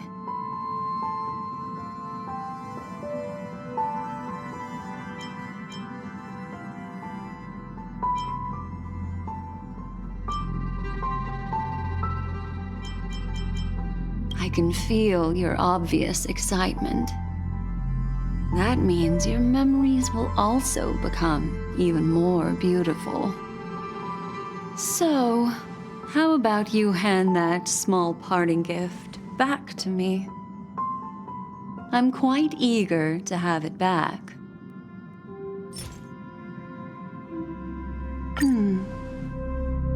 Oh?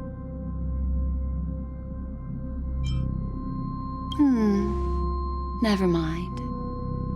I just stumbled upon a particularly fascinating spot in your memory. Before I explain, I would like to apologize to you. This farewell gift I gave you isn't really a compass from the memory zone, but merely an empty light cone.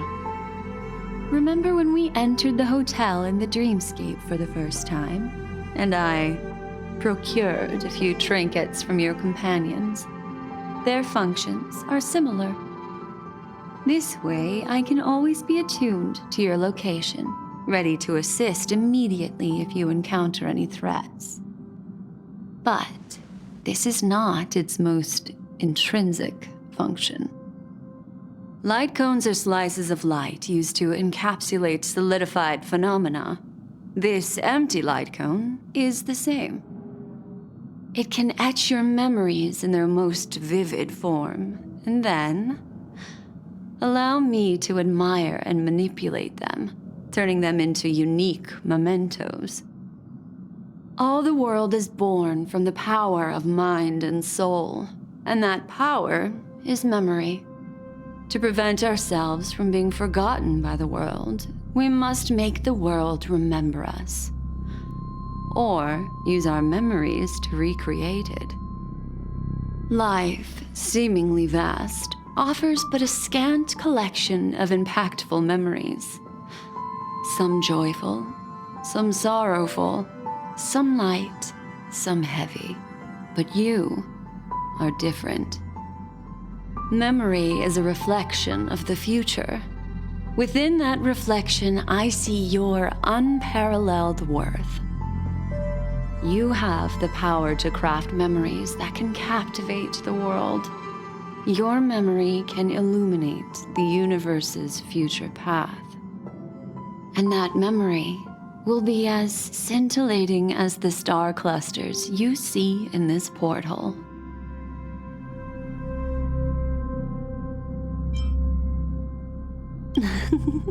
How adorable. But do you know the deeper meaning behind it? The reason is simple. In this grandiose and ostentatious dream of the families, only you personally experienced the entire course. Patience, my friend. I will reveal the answer to you, but that time is not now. Turn around and take a look at your friends. Every one of them is reveling at the arrival of their next destination, all filled with hopes and expectations of their own present and future. Revealing everything at this moment would be a bit of a buzzkill, wouldn't it? I'm looking for an opportune time, a time when you're totally at ease. Perhaps when the night grows hazy and you're about to drift off would be the most opportune. How about one fine night? I will prepare the candles, aromatics, and even a cushy couch to create a cozy dreamland for you. And then I will tell you the answer in the form of a little bedtime story to lull you to sleep. Hi! Hello! Attention all passengers! The express is about to make the jump. Please be seated and hold on. It looks like we're finally about to set off. There are countless gleaming memories out there waiting for us. Why don't we just leave it at that for now? That's right. As a small token of compensation for playing that little trick on you with the empty light cone, I will gift you with some words. They hold great significance to me. Life is akin to a winding labyrinth where memories serve as our sole companions. You'll remember these words dearly, won't you?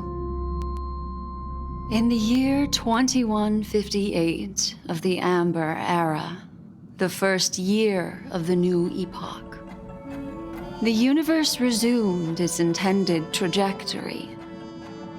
The kindling of conspiracy smoldered in Penacony, the land of the dreams. Failing to erupt into a blaze, it instead flickered briefly on Klapoth's anvil, before vanishing in the blink of an eye. The dead and those fated to die remain in their eternal slumber, while the living find solace in deep sleep. All clamored in a cacophony of silence, and then went about their own ways.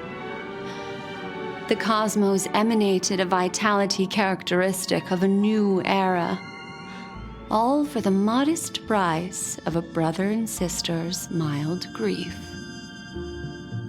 Babies are born as stars extinguish. The silver rail unfolds. The story of the Astral Express comes to a close, yet it also embarks anew. Time marches forward, heralding the arrival of a new chapter in the history of trailblazing expeditions.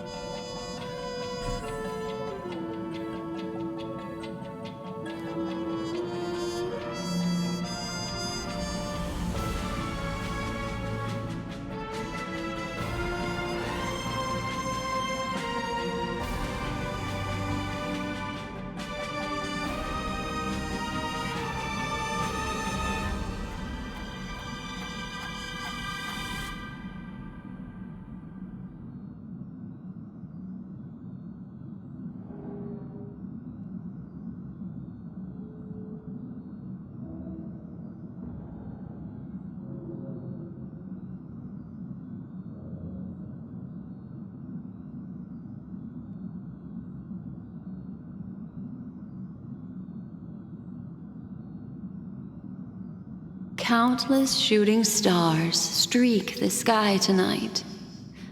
If you can pick the right one, it will carry your wish to thousands of distant worlds.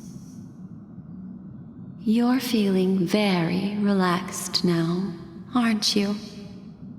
So, then,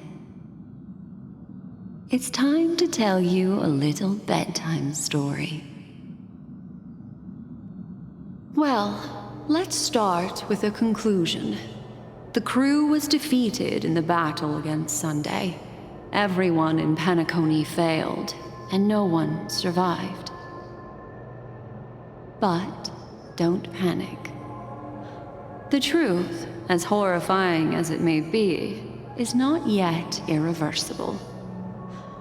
There's still a glimmer of hope, and that's why I'm here. Next, I'll use this empty light cone that carries all your memories to relive everything that happened before. And when this story reaches its end, I'm sure someone as clever as you will notice that. There's a major flaw in the story you have experienced, yet within that flaw lies a glimmer of hope. Are you ready for it? Do you remember everything? When the clock turned back, the Express started a warp jump, sending you to a strange dream. You were bewildered back then, and then a Galaxy Ranger named Acheron showed you a way out.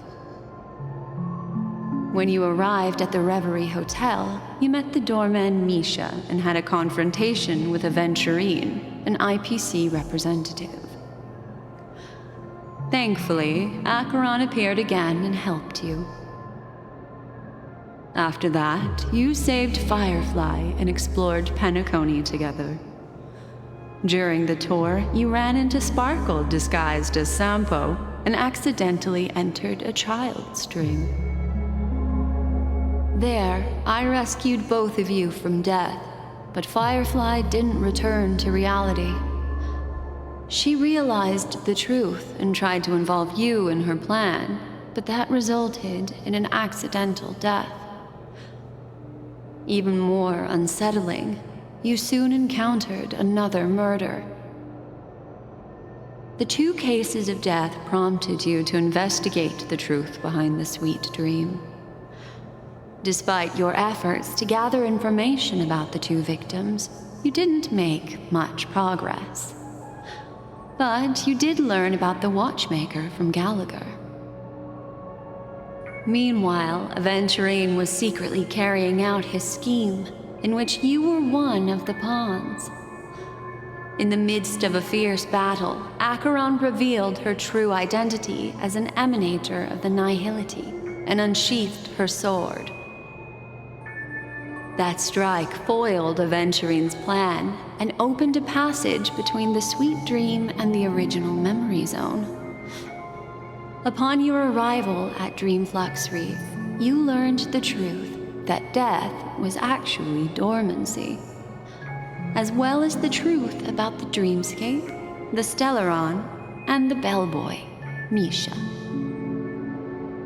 you split up with Sunday and Robin, looking for a way to seal the Stellaron.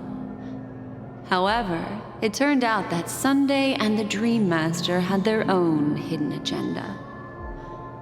And you had to engage in an ultimate duel on the stage of the Charmony Festival. Finally, the story reached its conclusion.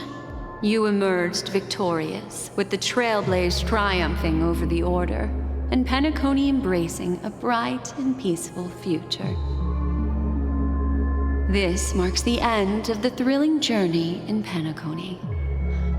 I'm sure you've already noticed something unusual, haven't you? The major flaw, which contradicts all the known information, hides in this story.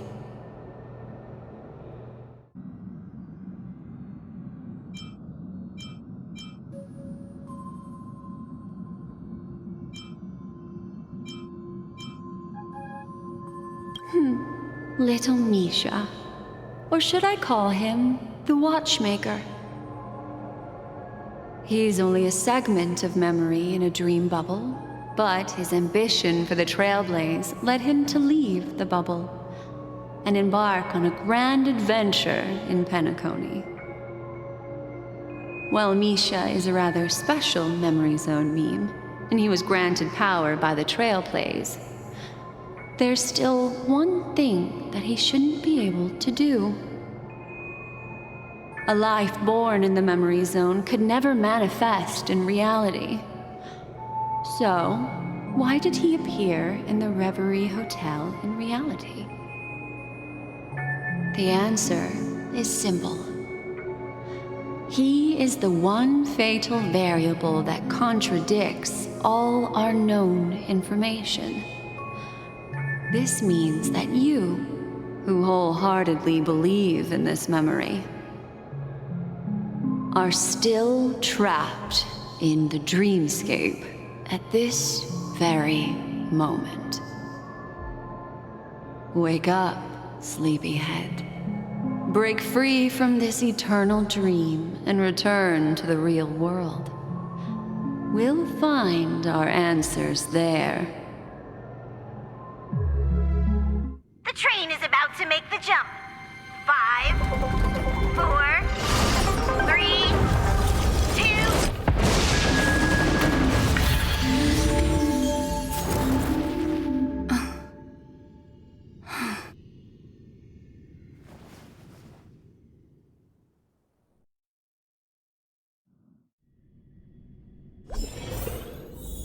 This way, darling.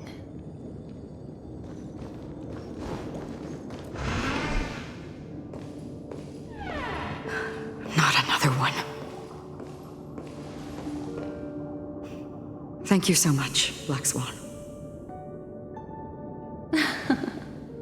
Finally, I can breathe a sigh of relief.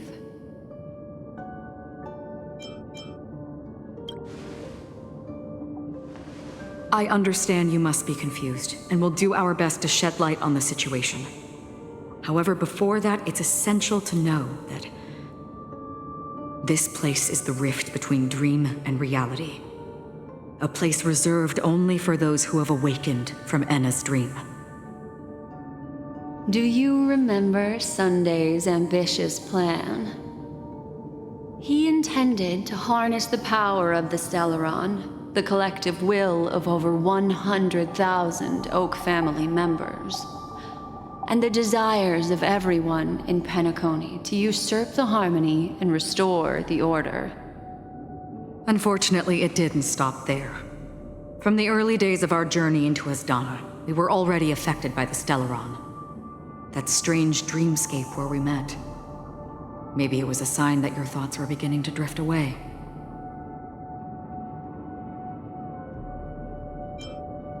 I don't think the goal of the Order was to put everyone into a deep sleep. Quite the contrary.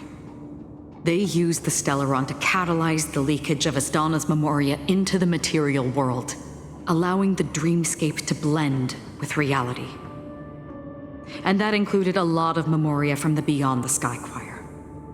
As time came and went, The dreams eventually became indistinguishable from reality, and reality became an illusion. People think they are awake, but their spirits have long since stepped into the temple of order. This is what makes Anna's dream so powerful. In this paradise governed by the Order, everyone indulges in their delightful dreams and lives happily ever after. I believe what you experienced in the sweet dream, except for that flaw, was real. Only in this way could you reach the destination, lifting the crisis in Penacony and embarking on your next trailblazing expedition. If it wasn't for Acheron's plan, we might have been trapped in this dream forever. Fortunately, while the path of the Order governs all things, it can't affect the Nihility. I came to realize this when the Dream Master tried to expel me at any cost. This is also why you felt a sense of peculiarity when traveling with her. Well, I'm not as fortunate as she is. Even if I'm a memo keeper, I was still influenced by the power of the Order and fell into hallucinations. However, thanks to your memories, now we still have a chance to turn the tide. For mortals, even if they possess the great power of a path, they can't create a flawless world like gods do. That's why there was a flaw in your dream. In other words, once you have realized the world is not real, you'll have a chance to break free from the dream. The flaw in your dream lies within Misha, who could have never appeared in reality. When I turned the pages of your memories, I realized that I was in an illusion too.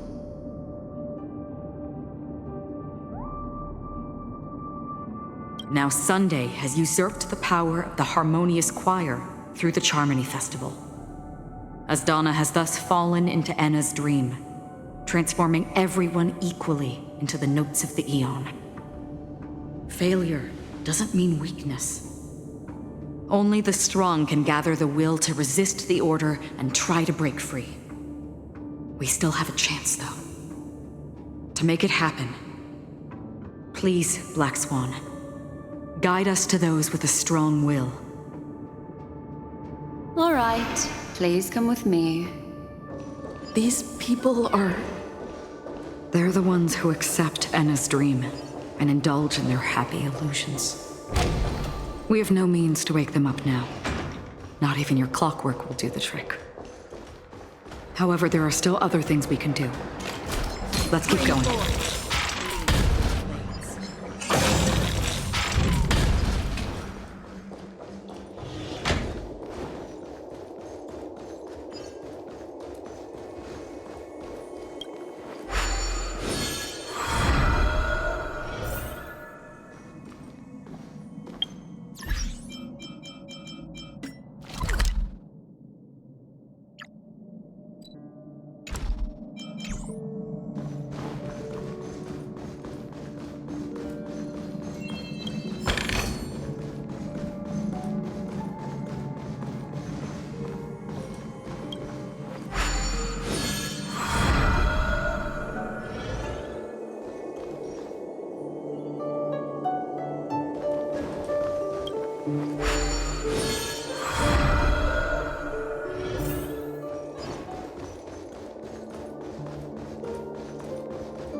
Stream 4.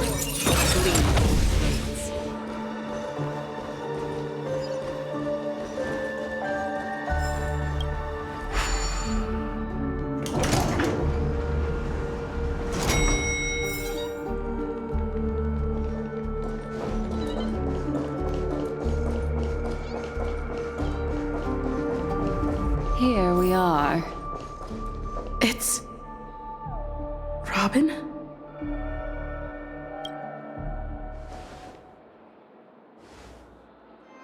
Finally, you've arrived. Let me introduce you to Robin. She woke up from Anna's dream by her own will And it's this tough lady who led us here with her song. I woke up for the same reason as all of you.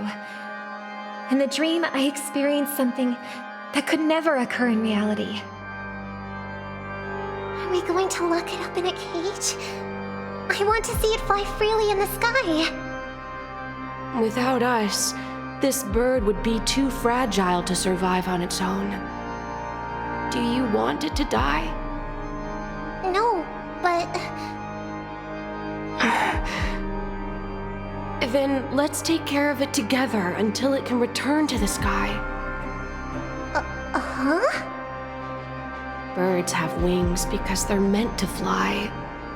Even if they may crash on the ground one day, they shouldn't be trapped in a cage. Birds belong to the sky, so we should help them return there, right? The illusion was so impossibly blissful that I realized it was just a dream. And this is our final hope.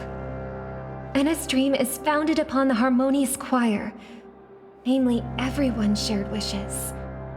It will only materialize once the aspirations of all beings in Penacony merge as one. At present, it has become impervious due to people's desire to remain slumbering within the dream. And in order to destroy it,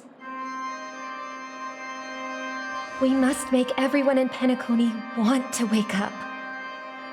Now comes the tricky part. How do we do it?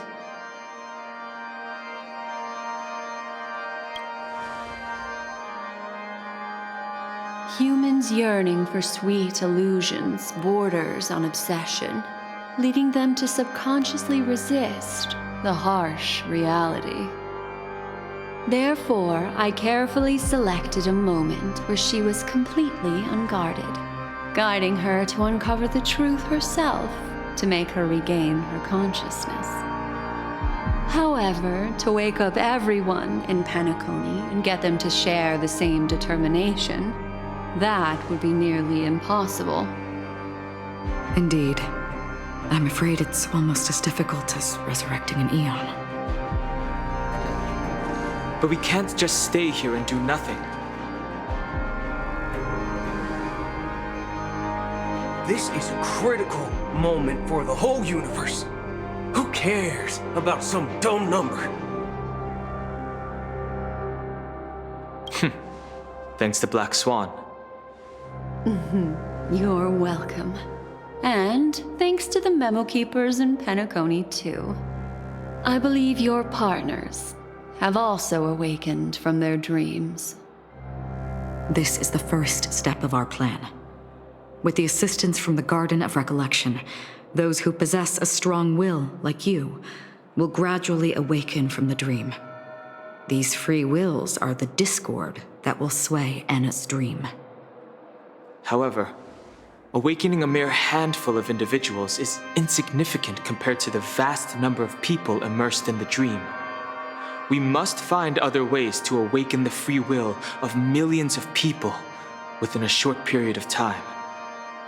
If breaking through from the inside proves challenging, we can seek assistance from the outside. We've long been aware of a potential solution.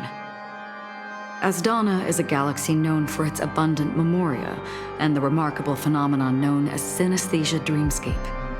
When people first enter this place, they often find themselves and others sharing a collective dream.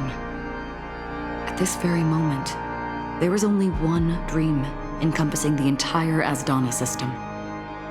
So, you mean, if we can attract a large number of outsiders to this system, their free will would intertwine with this dream and shake it to its core. However, those outsiders might also succumb to the dream and become the foundation of the Order instead. The real challenge is, how can we gather a huge number of people as determined as you within a short period of time?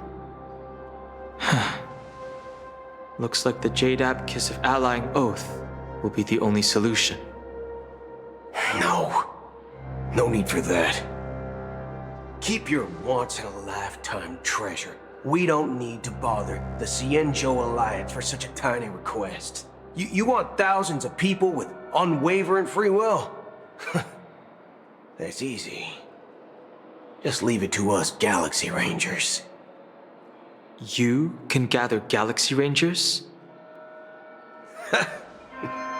Outsiders may see Galaxy Rangers as elusive and disconnected individuals, and actually, they're right.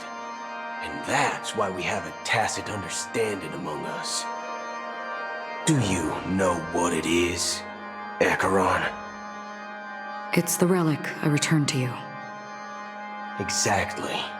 Its owner must have told you that it's meaningless to anyone other than a Galaxy Ranger, and that it can only fulfill its purpose when returned to its rightful owner. Because it's a burial artifact, worthy only of a hero who has served the Galaxy Rangers with honor. When its light illuminates the universe, it means the fall of a hero, and in the direction it falls, countless meteors will streak across the sky. Those meteors are Galaxy Rangers, coming from all corners of the cosmos, driven by a shared purpose, without questioning the cause or counting the cost, because we abide by a common principle. The shooting stars of the hunt only descend on the longest night, and with them comes the dawn. We've stayed silent for far too long. Now, it's time to remind all the cowards, oppressors, and villains of the universe of our presence. I'll be the one to ignite the first spark. Once the dreamscape is swayed, I'll complete the second step. I'll fine-tune the slumbering souls with the Song of the Harmony, interrupting them with the discord of Trailblaze, and guiding them towards reality. It's true that some people are born strong, and others are born weak. If the Trailblaze is the target of heroes, then the Harmony will guarantee that the strong help the weak. Only the people of Penacony themselves can be the saviors of their homeland. Their path of happiness should be forged by themselves. While I may not be a nameless, I'm willing to instill courage in all those who need it. This includes my brother as well. Anna's dream is too cruel for him and everyone else. Your plan sounds well conceived, but still, it appears somewhat idealistic and romantic. The flaws rooted in human nature can't be eradicated overnight. Do you believe these efforts alone are enough to convince everyone to choose the right path? I agree with you, Black Swan. That's why the most critical aspect of this plan is not to convince everyone to choose the right path, but to inspire them to save themselves. So, you're the key in the end, I assume? The Harmonious Choir possesses the power of an emanator. To overcome it, you'll need the same level of power. The final step in destroying the sweet dream will be my responsibility. That's a relief to hear. Now that our roles are assigned, let's get to our battlefields and pose a grand finale. May I have a moment alone with you? There's one more thing I need to explain to you. This grand festival is drawing to its close. This is the starting point for the ultimate stage of our journey, just as it marked the beginning of all the stories in Penacony.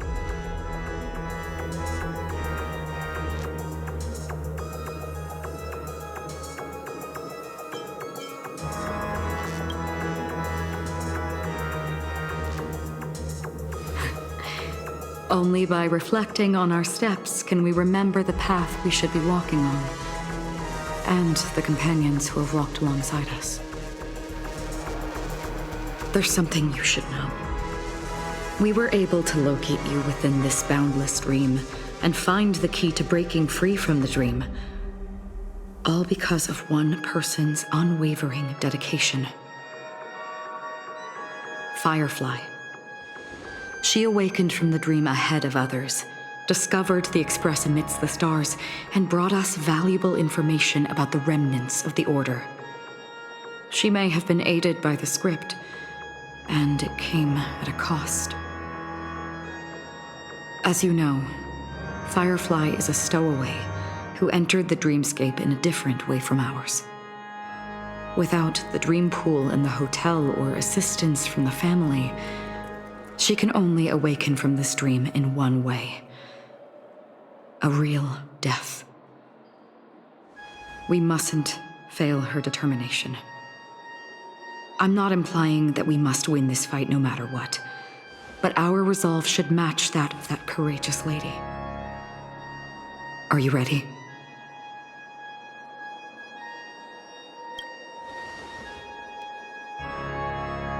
Very well. Now, please close your eyes.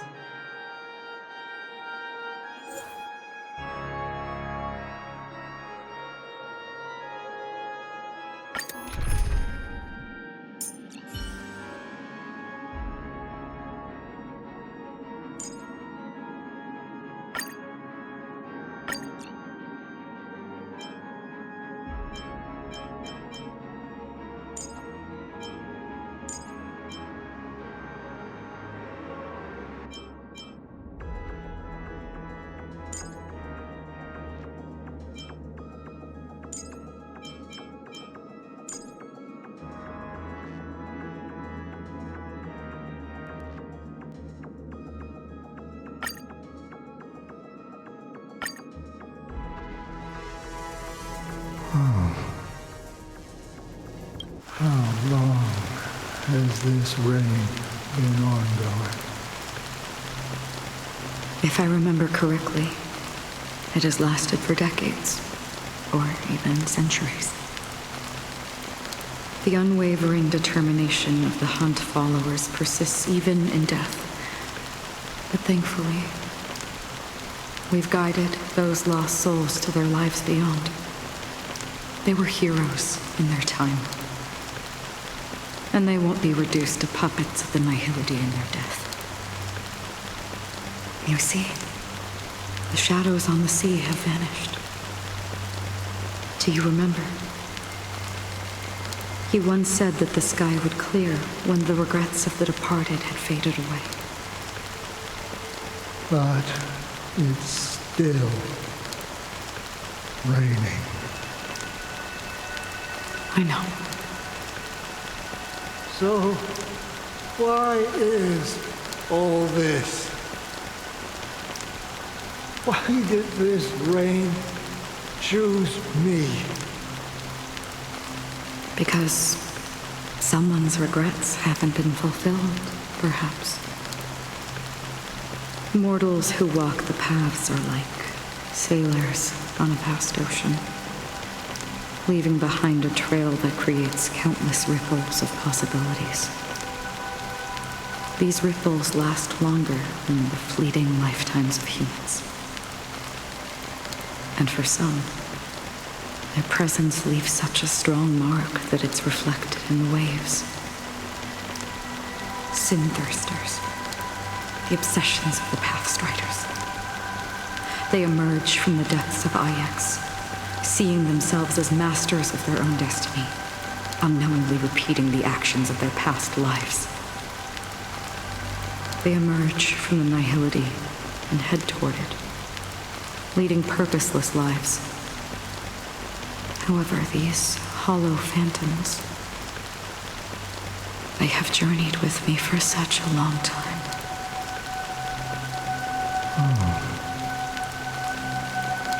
So this is how it is.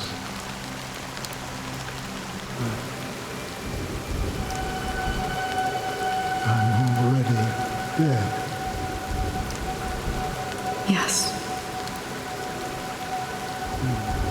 Are you watching over me? This is my duty as Acheron the Watcher.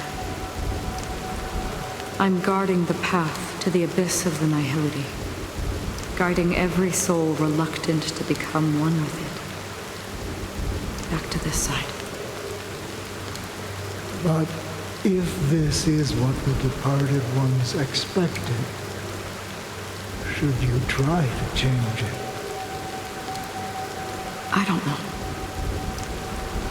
But someone once told me that when the inevitable moment came, he hoped that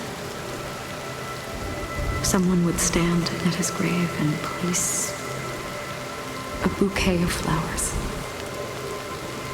Even if it doesn't make sense at all. Some tasks have to be done, even if they are pointless. I have experienced that much already. Please extend your hand and then close your eyes. I'll carry your wish with me and fulfill it. Only then will I be able to put an end to the final regret by the Dead Sea. Will I ever see them again? Yes, that is certain. Because it was you who told me about the Express, your two former companions. The expedition cut short by the swarm, your narrow escape from death, and your encounter with the Galaxy Rangers. And Penacony, the hometown to which you could never return. Yeah, for countless times I got rejected by the family and had to pass it by. But I knew that my companion was still there.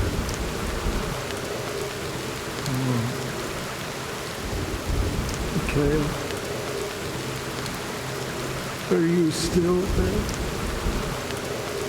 Take my hand and come with me. We will leave this place. You'll embark on a long, long journey, shrouded in darkness. But fear not, as a touch of red will be awaiting you at the end of the path. That's the color of existence. Follow it, and it'll guide you and illuminate the way out. By doing so, you'll eventually reunite in the warmth of the sunlight. Thank you. May death be the end of your boundless dream, guiding you back to the waking world. Welcome to the horizon of existence. This place is one of the thousands of manifestations belonging to the sleeping and shapeless. And it's also an exit out of the nihility for the awake ones. Let's bid our final farewells here.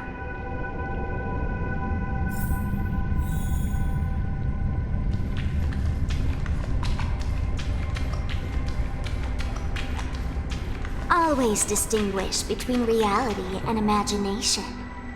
All right, Gray. Life is akin to a winding labyrinth where memories serve as our sole companions. May your schemes be forever concealed. Anna's dream is too cruel for him and everyone else. To the imperfect tomorrow.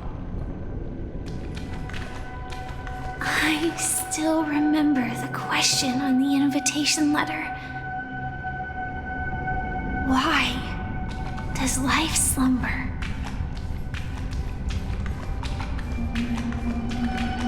Why does life slumber? We don't know the answer yet, but we're about to awaken from this dream. Or perhaps such is the answer itself. Leave this place. Return to where you belong. And awaken Penacony from this dream.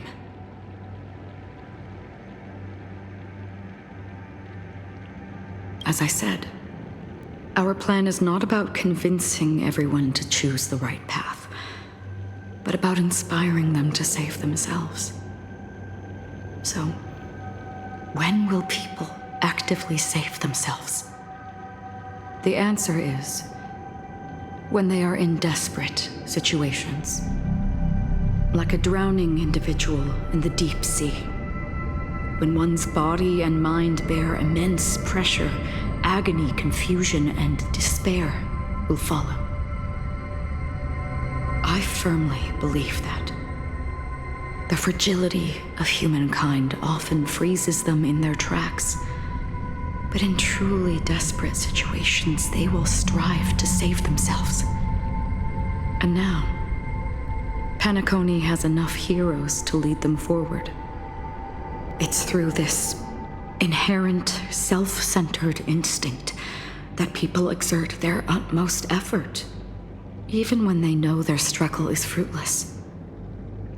As absurd as it may seem, it's their resistance. As for now, it is time to guide them, not as a savior, but as a nameless among those mortals. In this way, you will reunite in the warmth of the sunlight. The rain is intensifying. Before we part ways, please allow me to ask a few final questions. So far, you have forged unbreakable bonds with numerous individuals and entities in the sweet dream. Might I ask if you fear severing these bonds with your own hands?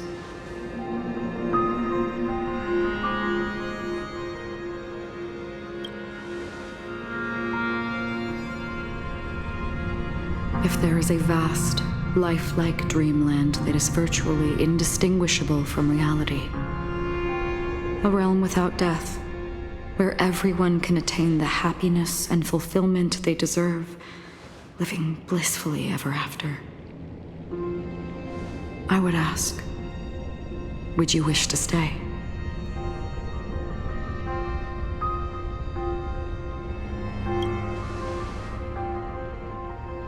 Imagine if this splendid dream were fated to fall apart.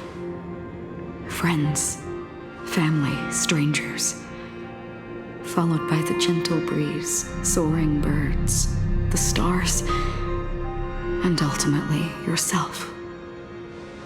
Everyone, and every face they remember.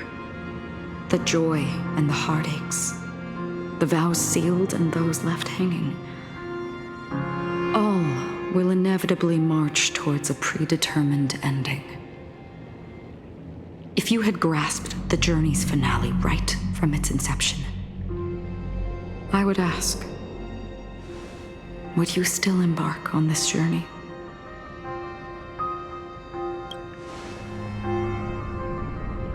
I'm glad. The answer itself doesn't matter. What matters is that you've made a decision. Listen, touch, and ponder. And therein lies the sensation. Cherish it, because that's what makes us exist. Such is the only answer humans can offer when facing the nihility. If the nihility represents the primal fear of life, rendering any lofty convictions insignificant under their imposing shadow, then behind this shadow, there must exist the most fervent source of light in the world.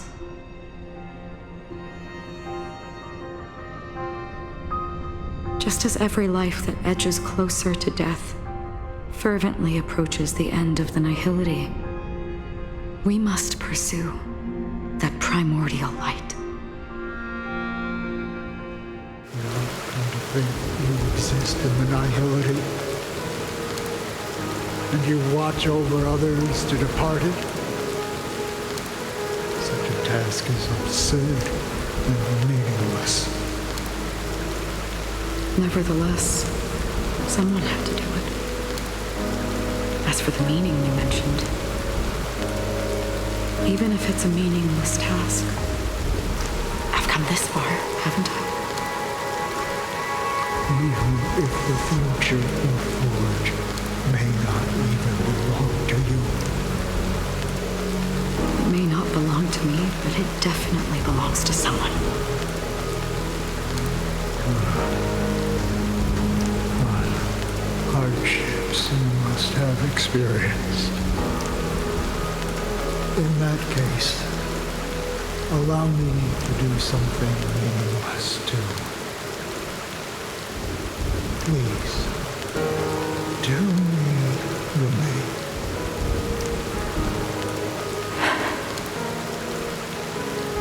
Perhaps my existence will vanish in the next moment, and nobody will remember this conversation or your answer. But I believe that your name should be remembered. And this universe will remember it as well.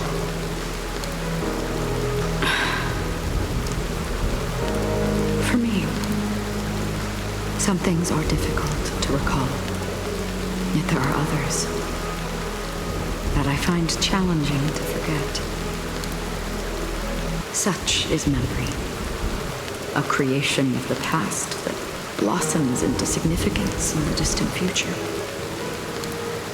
I remember that marks the start of my journey, the origin of the vibrant red hue in my life, and the most fervent element amidst every tempest.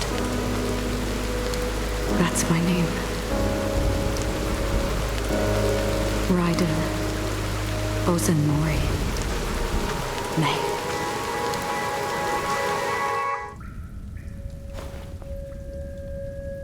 The Golden Dream is getting restless.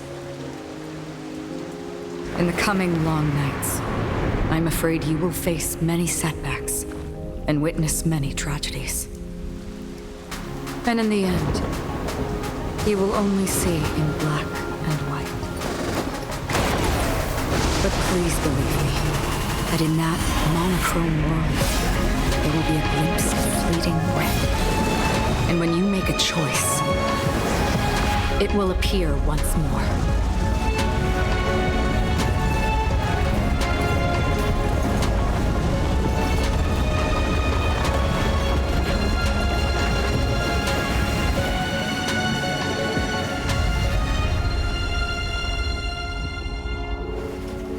What you must do is ponder its significance, then return to the waking world.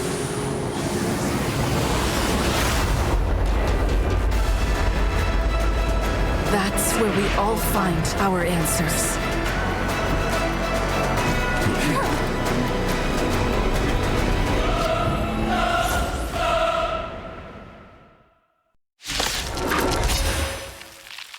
Have you broken free from the dream of order? We've done enough sleeping already. Let's show them a wake-up call. A disorderly noise! Converge and awaken. Free will or what?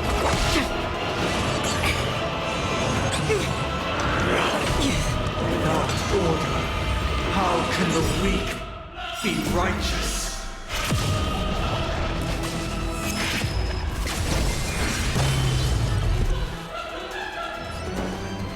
Listen up!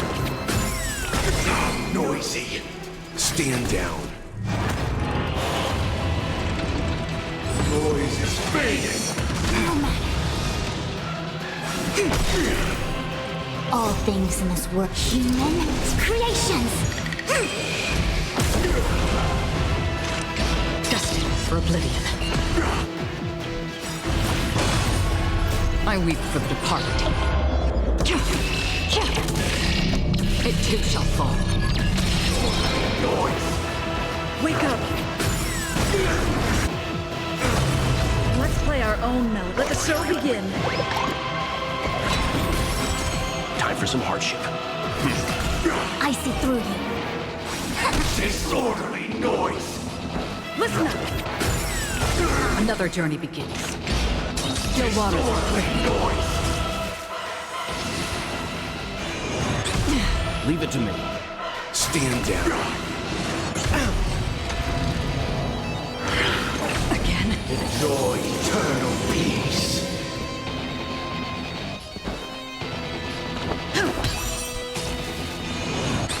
I'm fine. You know nothing of the weight behind this power. Survive or be destroyed. There is no other choice. Converge and awaken! Sing together! Let's begin.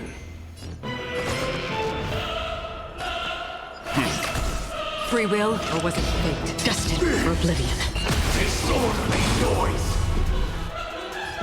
Wake up! Nobody resonates. All things are part of the melody.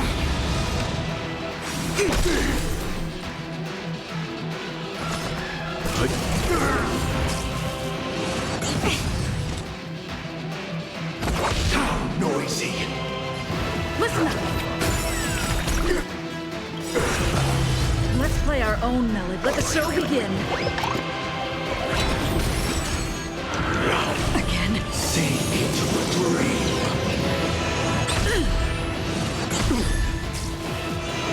Still the same old. Stand down. A quick divination. You know nothing of the weight. Survive or be destroyed. There is no other choice. You will never choose to run. Wake up! Another journey begins. Still waters of oblivion. I weep for the departed. It too shall fall.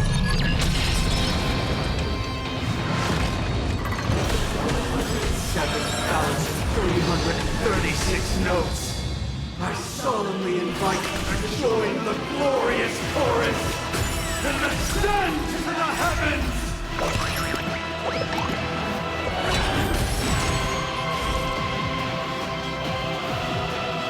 All things in this world, human creations!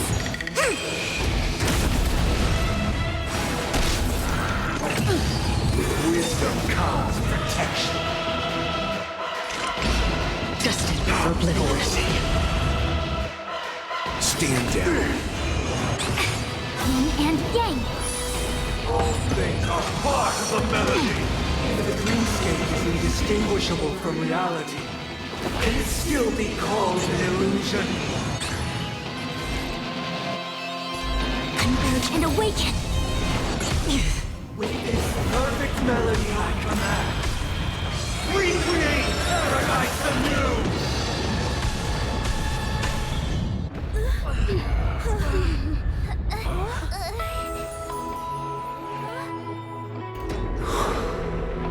Music.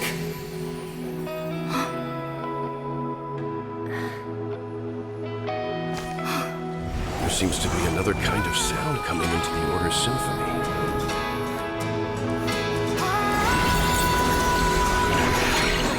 Penacony's first and last disharmony.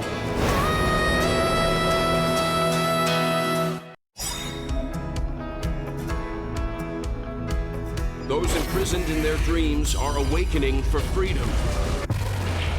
Disorderly noise! Robin, is that you singing? Brother, you have heard their cries. This is not the paradise they hoped for. Even so, they don't know where they should be heading. That's why I had to become the lone star in the sky to guide them. Even if that star must hang in a perpetual night of solitude. You know nothing of the weight behind this power. Survive or be destroyed. There is no other choice. Let's play our own melody. Let the show begin. All things in this world have human creations.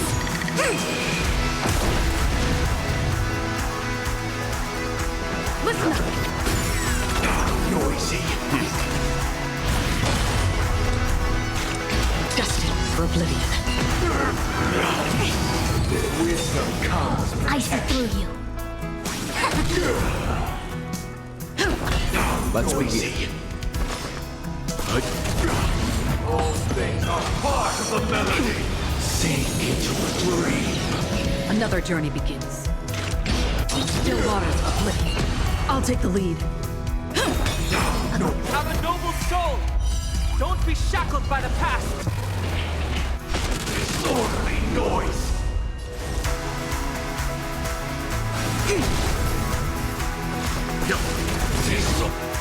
We know nothing of the way. Survive or be destroyed.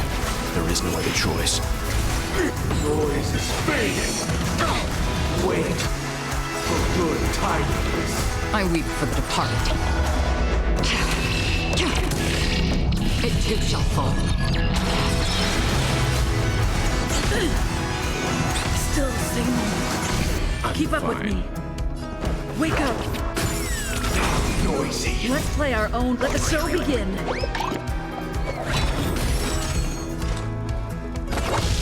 Leave it to me. I see through you.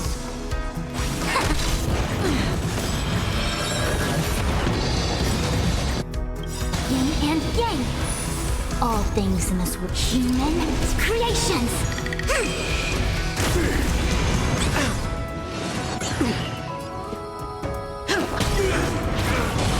That's half the work. Destined for oblivion. The weakness of humanity cannot be redeemed by others. Let's begin.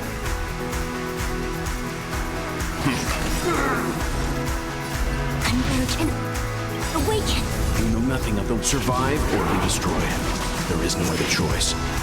Disorderly noise. Listen up.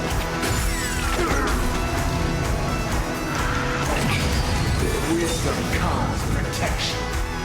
Stand down. Still waters of oblivion. I'll take the lead. Wake up. All things are part of the melody. Let's play our own melody. Let the show begin. Enjoy eternal peace. Witness the will of the weak.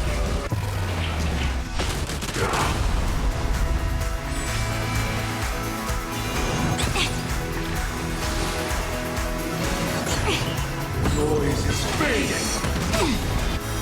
Yin and yang. All things in this world, human creations. Noisy. Keep up with me. Listen up.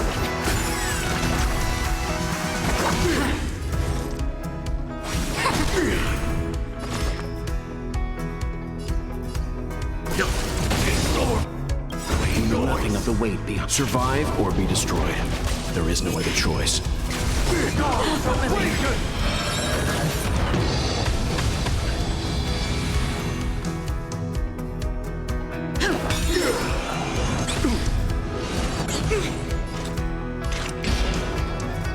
Destined for oblivion. I weep for the departed. It too shall fall. If we had never experienced solitude, how could we have embarked on different paths? Now, our final talk has concluded. All the work of creation has been completed. The inevitable day has arrived. The embryo of philosophy will reshape for us all of reality. If your paradise can save more people, Sever my path with your hands. A quick divination.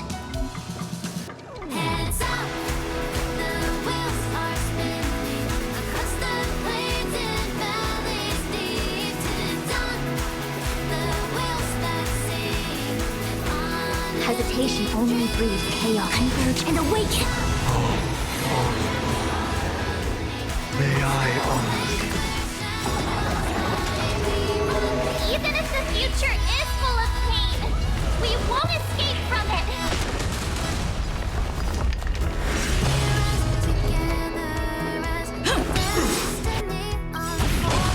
Let's play our own melt. Let the show begin.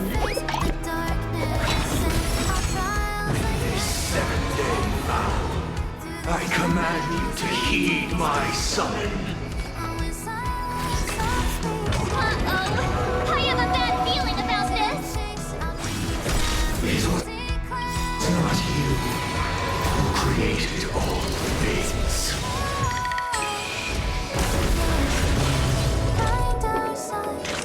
Destiny for oblivion. It was humanity that created you. Your divine being will become the foundation of our paradise. By the solemn desire for order. Stop it! You want to achieve the paradise you promised. The order is not the only choice. No happiness. Remaining of life, lie in defying annihilation. Embracing that life.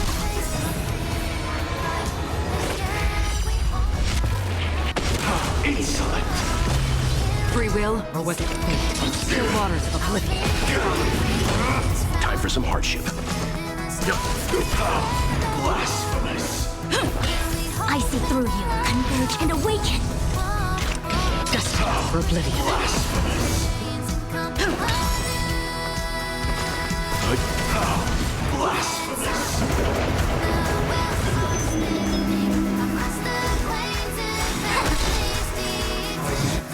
Swear on the calendar! All things must human creations! Keep up with me. Wake up. Insolent! Let's play our own melt. Let the show begin.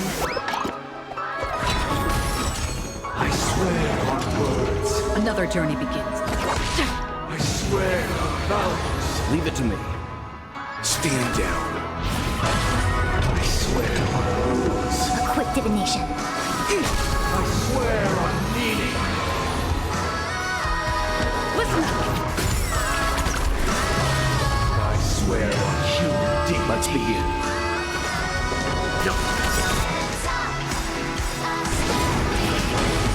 You know nothing of the way. Survive or be destroyed.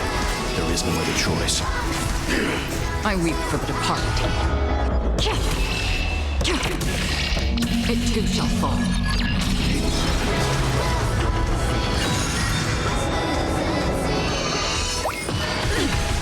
Again.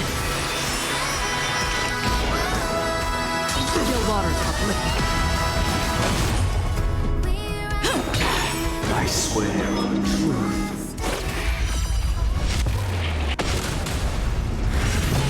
Time for some hardship. Converge and awaken! Destiny for oblivion.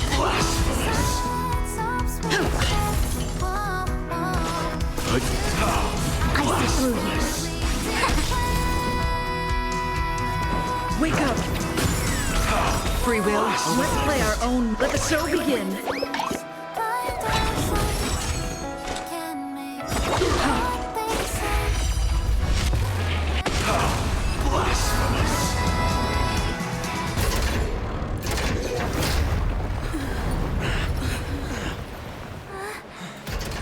So, why does life slumber? Because someday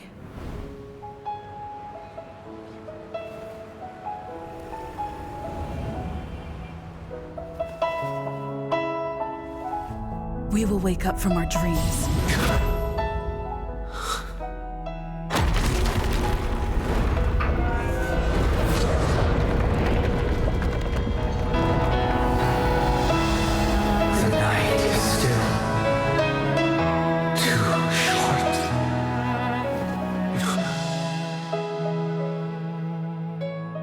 Brother, the dream is over.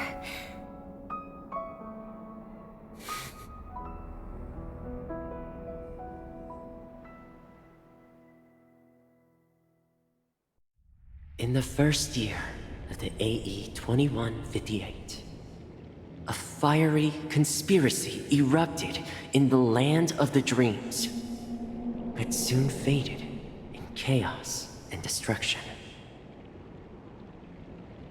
Whispers carried the tale of those fateful 48 system hours, when a sun teetered on the precipice of collapse.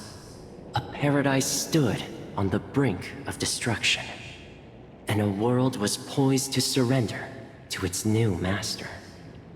Amidst it all, a body decayed, a pack of vultures gathered, and a brother and sister were doomed for eternal separation. And so, an eon succumbed to slumber once more. Some celebrated this fall, while others mourned. Among the insignificant witnesses, mere specks in the vast tapestry of the universe, it was said that this time, the Eon met their demise with dignity. As the cosmos bathed in the radiance of a pure dawn, a tempestuous storm brewed on the horizon. The chant of everything for the Amber Lord grew ever louder. Yet, no matter how one contemplated, time inexorably swings Klapot's colossal hammer in eternal cycles. The tale of the Astral Express reaches both its conclusion and a new beginning. Time marches forward, heralding the arrival of a new chapter in the history of trailblazing expeditions. Brother, do you think the stars will fade away? Where did that come all of a sudden? Because the constellation that looks like a bird, the Torrent Eagles, looks a bit dim lately. It's the Torment Eagles. Don't worry, it's still there. It's just it's located in the inner ring of Penacony and can only be seen when spring and summer overlap. As for the question you asked, I think stars do die, just like people. But do you know, sister? No star actually belongs to the present. The light we see from them is from a long time ago. Even after the stars perish, their light will travel millions of light years, spanning countless years, to illuminate the night sky of another world. In our paradise, I believe there will be a star like that, shining with the same light. Its radiance will last forever, and its name will be happiness. No, not just one star. We should have 2 stars. Or maybe even more. Yeah, you're right. It's a deal. It's a deal then. This is our promise, and nothing will sway our ideals. Yeah, you bet.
pleasure to hear your voice again. Congratulations. You've become the biggest winner of this festival. Are you calling just to poke fun at me? No. I'm just impressed.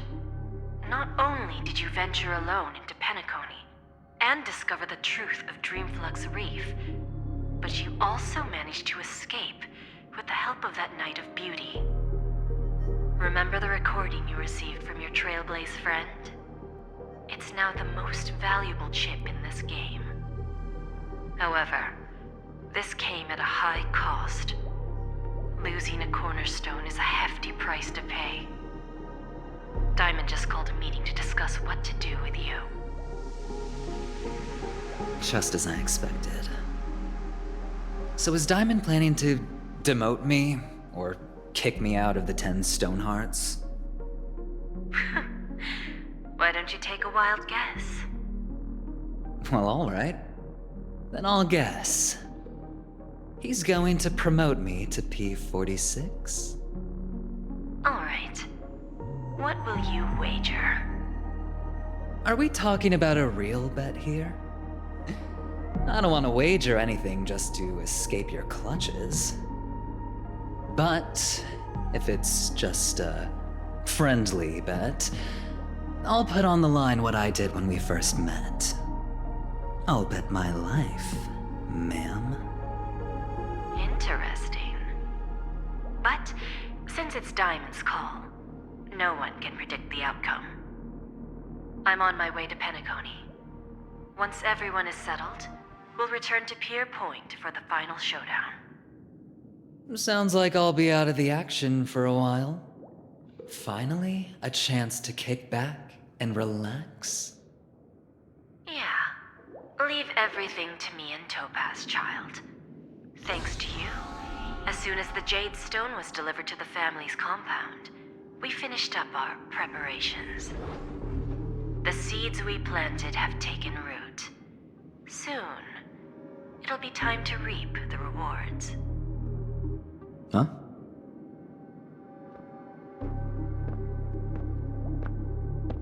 Let's wrap it up for now. Looks like I've got a visitor here.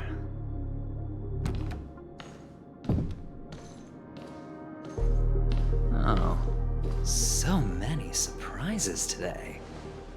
Didn't expect a Galaxy Ranger and wanted criminal to show up here.